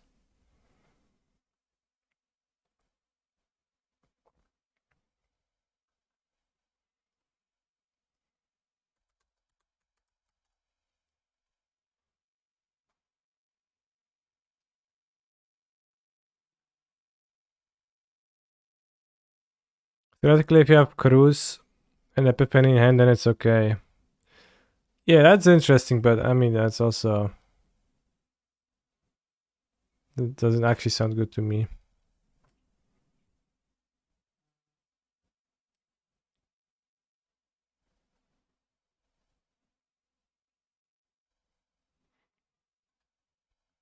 Like, Gauta and Mavren is a dinosaur vampire. 7 mana. So, 7 mana, no ETB, 12. Like, you don't play 7 mana, no ETB monsters. So, it's good when it's not 7 mana because you cheated into play with Sorin. Imperious Bloodlord, and you put Gauta into play, and then you actually give Gauta lifelink, and you can never lose. But, yeah, I mean, this is GG, this is white, this is 2 black, this one's a vampire mono black deck, most likely. Or black white, or like black splash. And then when this is attack, oh, it's whenever you attack, it's not whenever this attack. Okay, well, that's better. Create a tapped and attacking XX green dinosaur creature token with trample, where X is the greatest power among other attacking creatures. Or you create X vampires. So the vampires are not attacking, the vampires are chilling. You can play 2-drop, drop this with Sorin and free and trigger immediately. That's actually pretty powerful then, I guess. That's worth trying. I failed to realize that this triggers on every attack, not Galta's attack, which makes it a tiny bit better.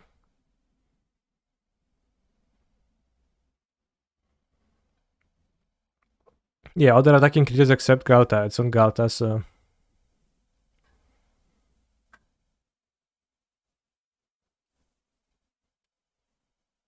If I was one of the vampire tokens, I would also just chill and let the dinosaurs do the fighting. I agree. The Imperiosaur... It gets really big quickly if you use creatures to convoke it. Xander also a vampire for show and telling. Yeah, but like Xander failed to show up ever. Lord Xander. Alexander Clamilton, so good. Xander is like, yeah, bro, here's my sword. I use it to look at it, because it's priceless. When it attacks, defending player mills half their deck, rounded down. Wow, so it kills in 2 attacks, that's nice. When Lord Xander the Collector enters the battlefield, target opponent discards half the cards in their hand, rounded down.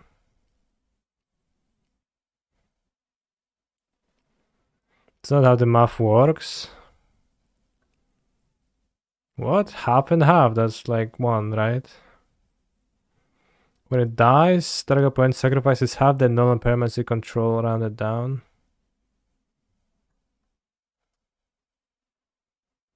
Oh, it's rounded down. Okay, that's why. Yeah.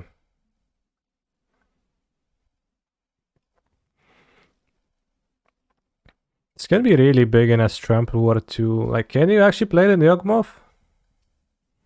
7 is a lot. But it's big. Probably you can't play it, but... Borborygmos and Philip. When it enters or attacks... 6-5. Draw a card and you may discard a number of land cards. When you discard 1 or more cards this way... This is actually not bad. This is actually like... a Titan.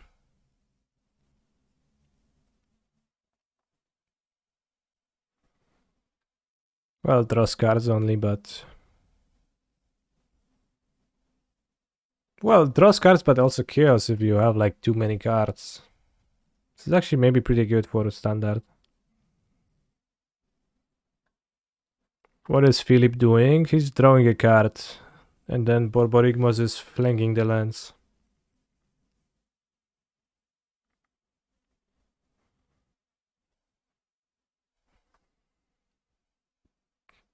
Twice as much damage, so this card 1 led to shock. Only creatures, it sucks. That's why I said standard. I cast Pippin Needle, Borborygmos, and this even has an activated ability too. Do you think they made extra sure to make Borborygmos and Feebility have an activated ability when they designed it?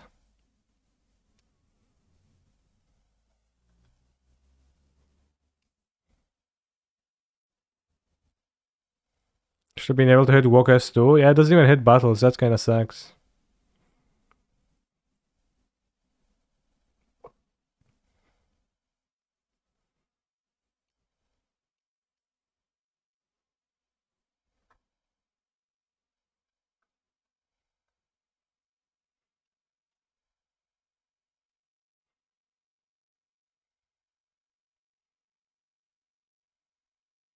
I mean, lots of those legendaries they cost 4 for 5 mana and they seem relatively standard powerful, but it's hard to say if they're actually it's reasonable to put those into your decks.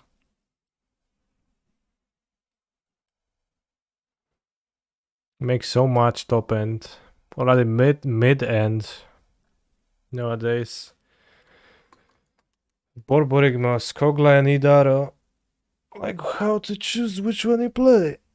Doesn't make any sense.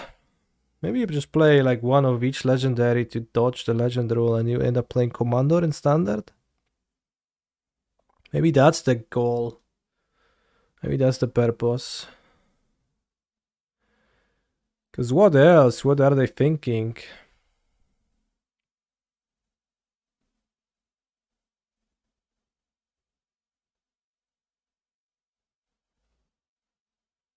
Green is a bad color in standard. Well, it's okay. So what?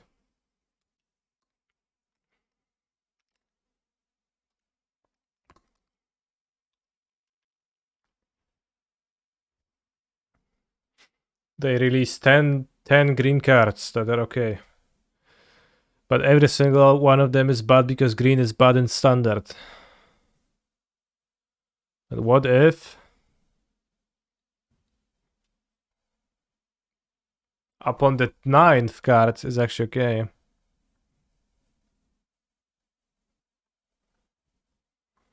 Did I raid Invasion of New Phyrexia? I did not. I think it's a standard card at best. And I think the fairy is way too mad on this artwork.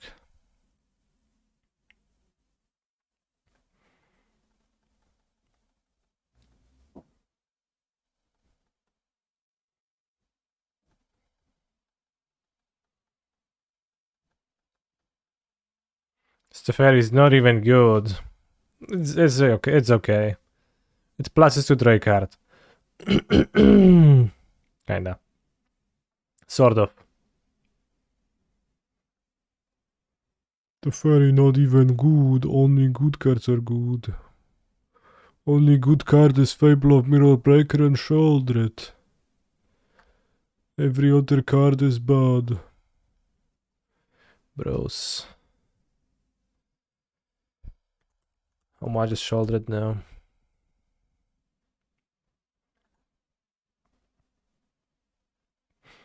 Like he's probably shouting Phyrexian, stop this nonsense at once, yeah.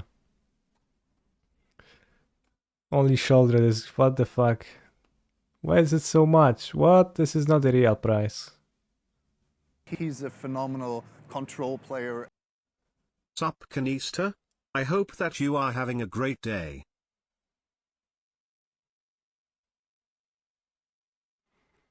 Why is it listed at 58 euros?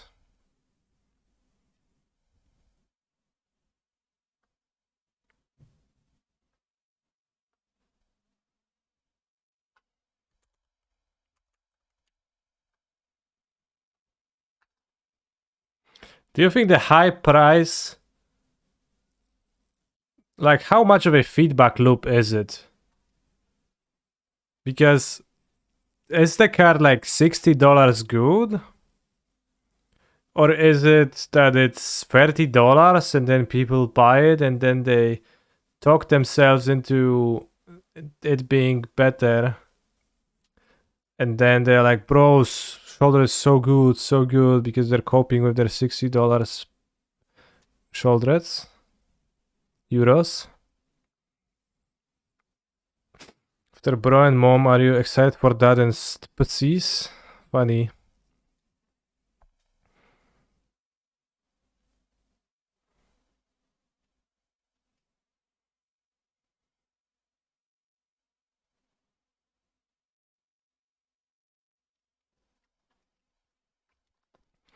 Is Time Twister a second more? Well, Time Twister is a collectible that like doesn't exist anymore. This isn't a normal card.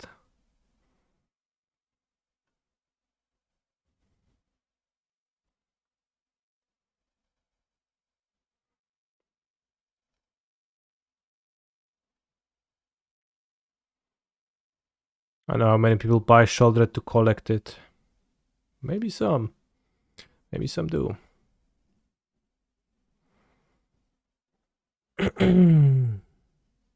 Attention, this order comes from outside your customs territory. Thus, there can be significant delivery delays. Yeah, not buying it then.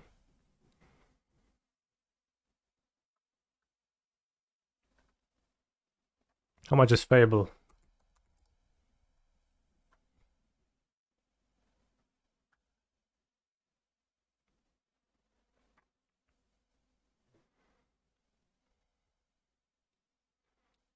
$20?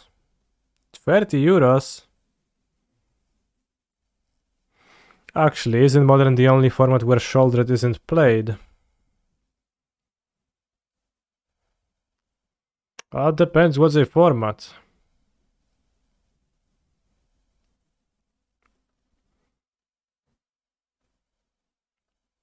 Very reasonable prices.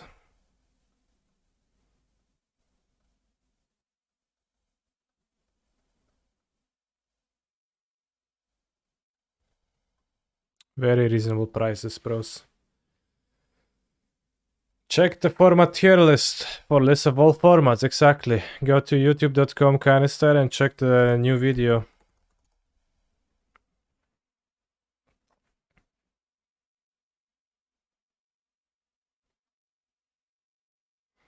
I requested React only 2 hours ago. Let's check it out now. Also, tomorrow there is no stream because I'm gonna be spending tomorrow with my family as a celebration of Easter, I guess.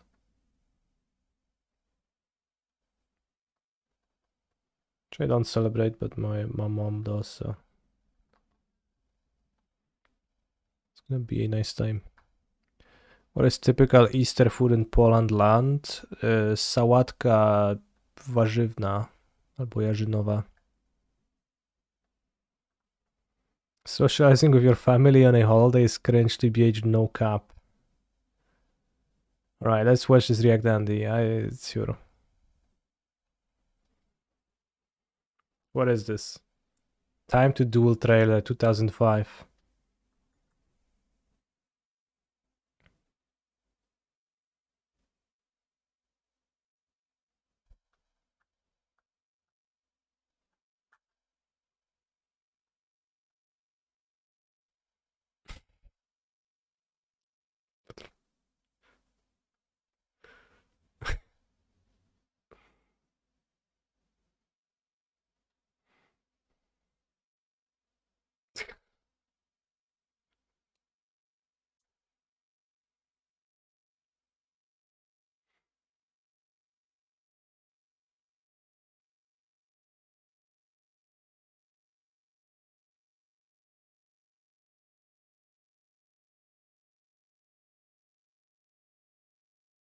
This kind of porn acting, yeah. Let's have those vibes.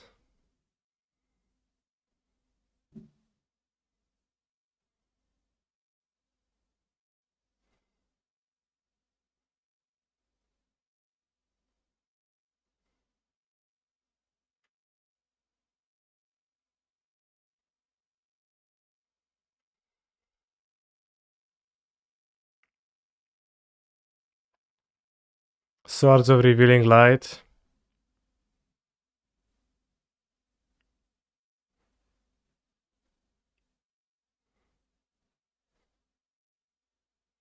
What is it? Was it an actual ad? Or is it like a joke? An adaptation to the hit TV show Yu-Gi-Oh! Probably not.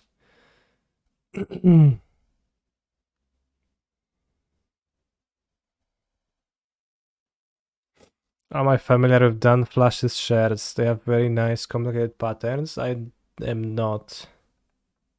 What's that? Dan Flash's shirts.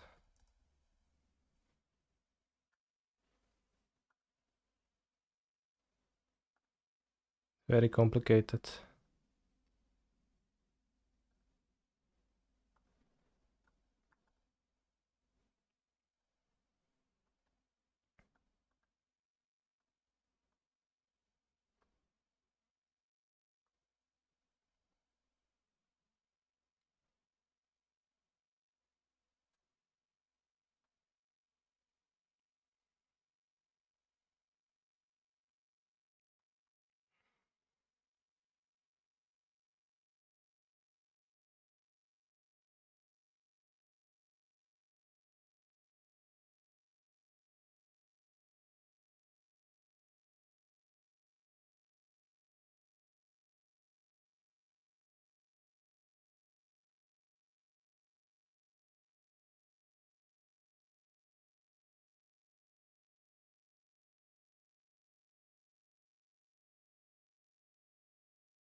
I actually can't tell you if I flick my cards when I play. I don't actually know.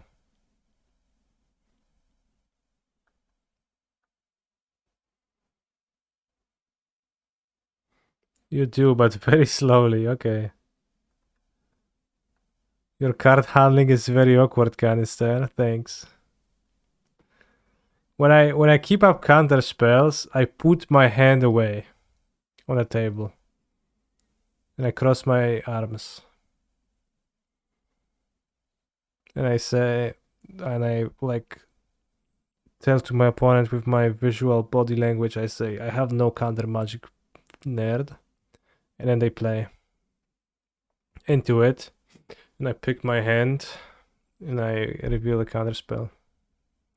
Sometimes I put my hand back and I keep the counter spell on top of it. So I just flip the top card of my face down hand pile. And then the spell gets super countered. Using a can of Pringles to fix curled fall cards. This is gonna be funny.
It didn't seem particularly straight.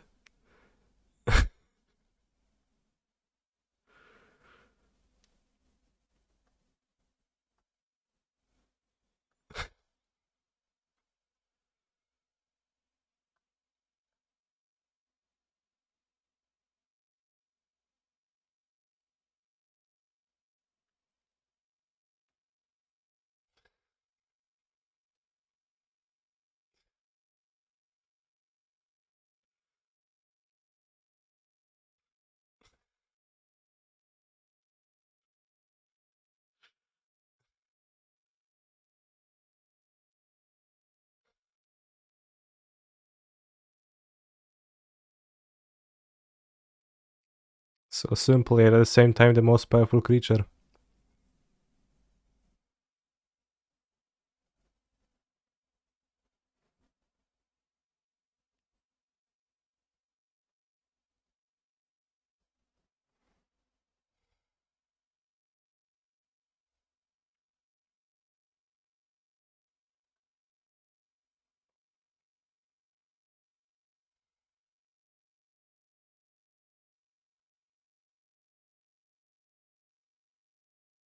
Is this supposed to be the card?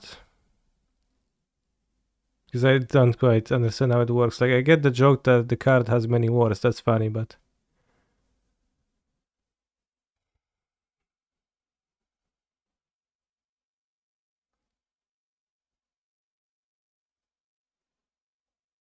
Oh, 10 minutes too long. How it feels to play a Goblin deck.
This is very awkward, but also kind of funny.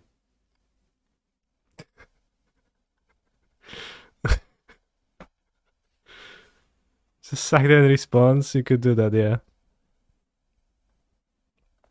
So that's a little bit of an inconsistency, but... You know, to sacrifice so many Goblin tokens, that would take so much time. Not worth it.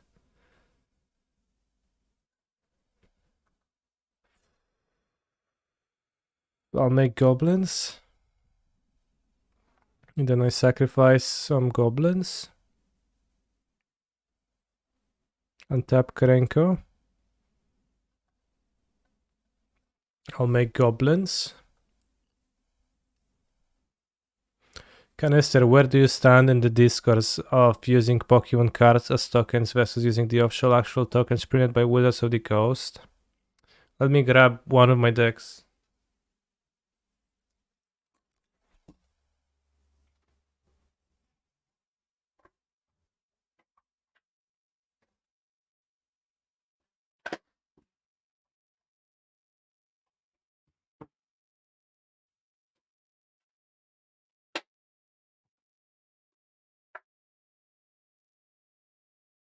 Alright, I have a...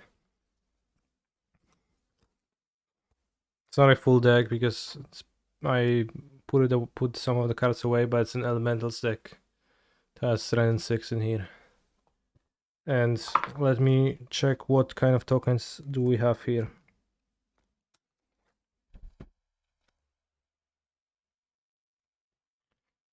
I have 2 copies of me and 2 copies of Bounce Sweet and Fomantis. Well, 1 each. I don't think this deck even makes tokens of any kind, but just in case.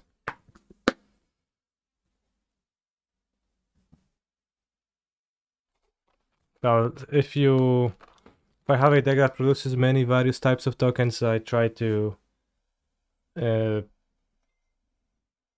have tokens that are clear, that clearly represent one type of a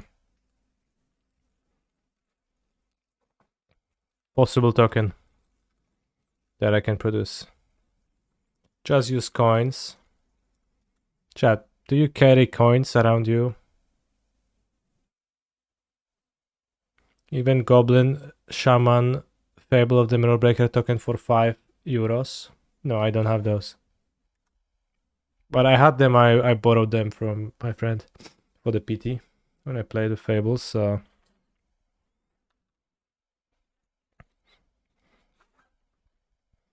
Actually, I have a bunch of coins in my wallet right now, so... Who am I to speak?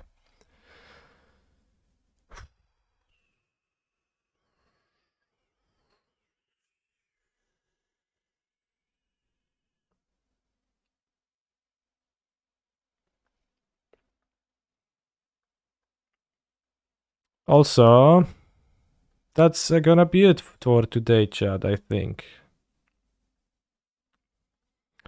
Thank you for watching. Thank you for watching the set review. If you watched it on YouTube, remember to like, subscribe, leave a comment, discuss in the comment why you think Elesh Norn is the fairest lady in the set, or about whatever else you think about what occupies your mind. There's some interesting cards. Whatever. You've seen me talk about them anyways.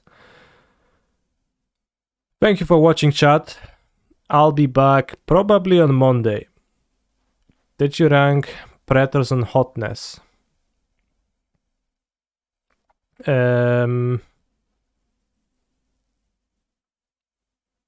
First, Elesh Norn? Actually, no. She has bad teeth.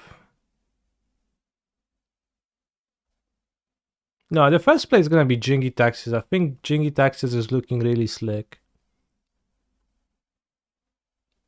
Honestly. I'm a big fan of his gamer spine.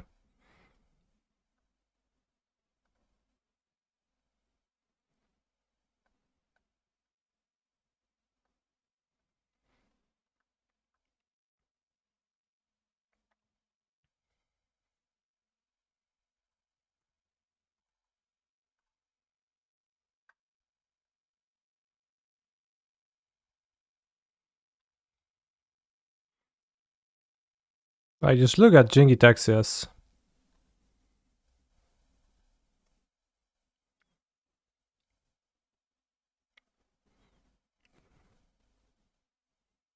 This looks very cool.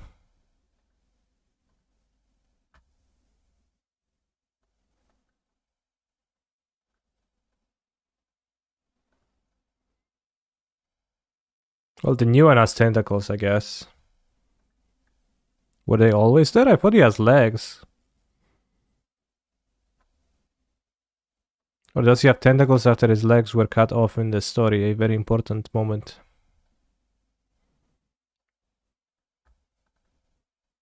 Because he's been wearing pants in Kamigawa.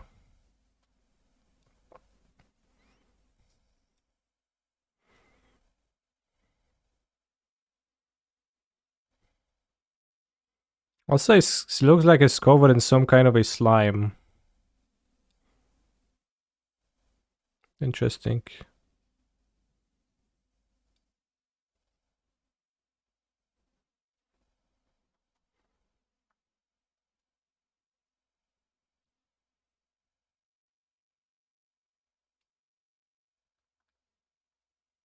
Yeah, he got cut in half. That's why he has tentacles over legs instead, I guess, as a replacement. Last place, Sanguine Praetor. Alright, see you on Monday, bros. Finishing the stream. Go watch Gabna see if he's gonna win $40,000 on MTG Arena this very weekend. And I can't wait to see that happen. So, cheer on him.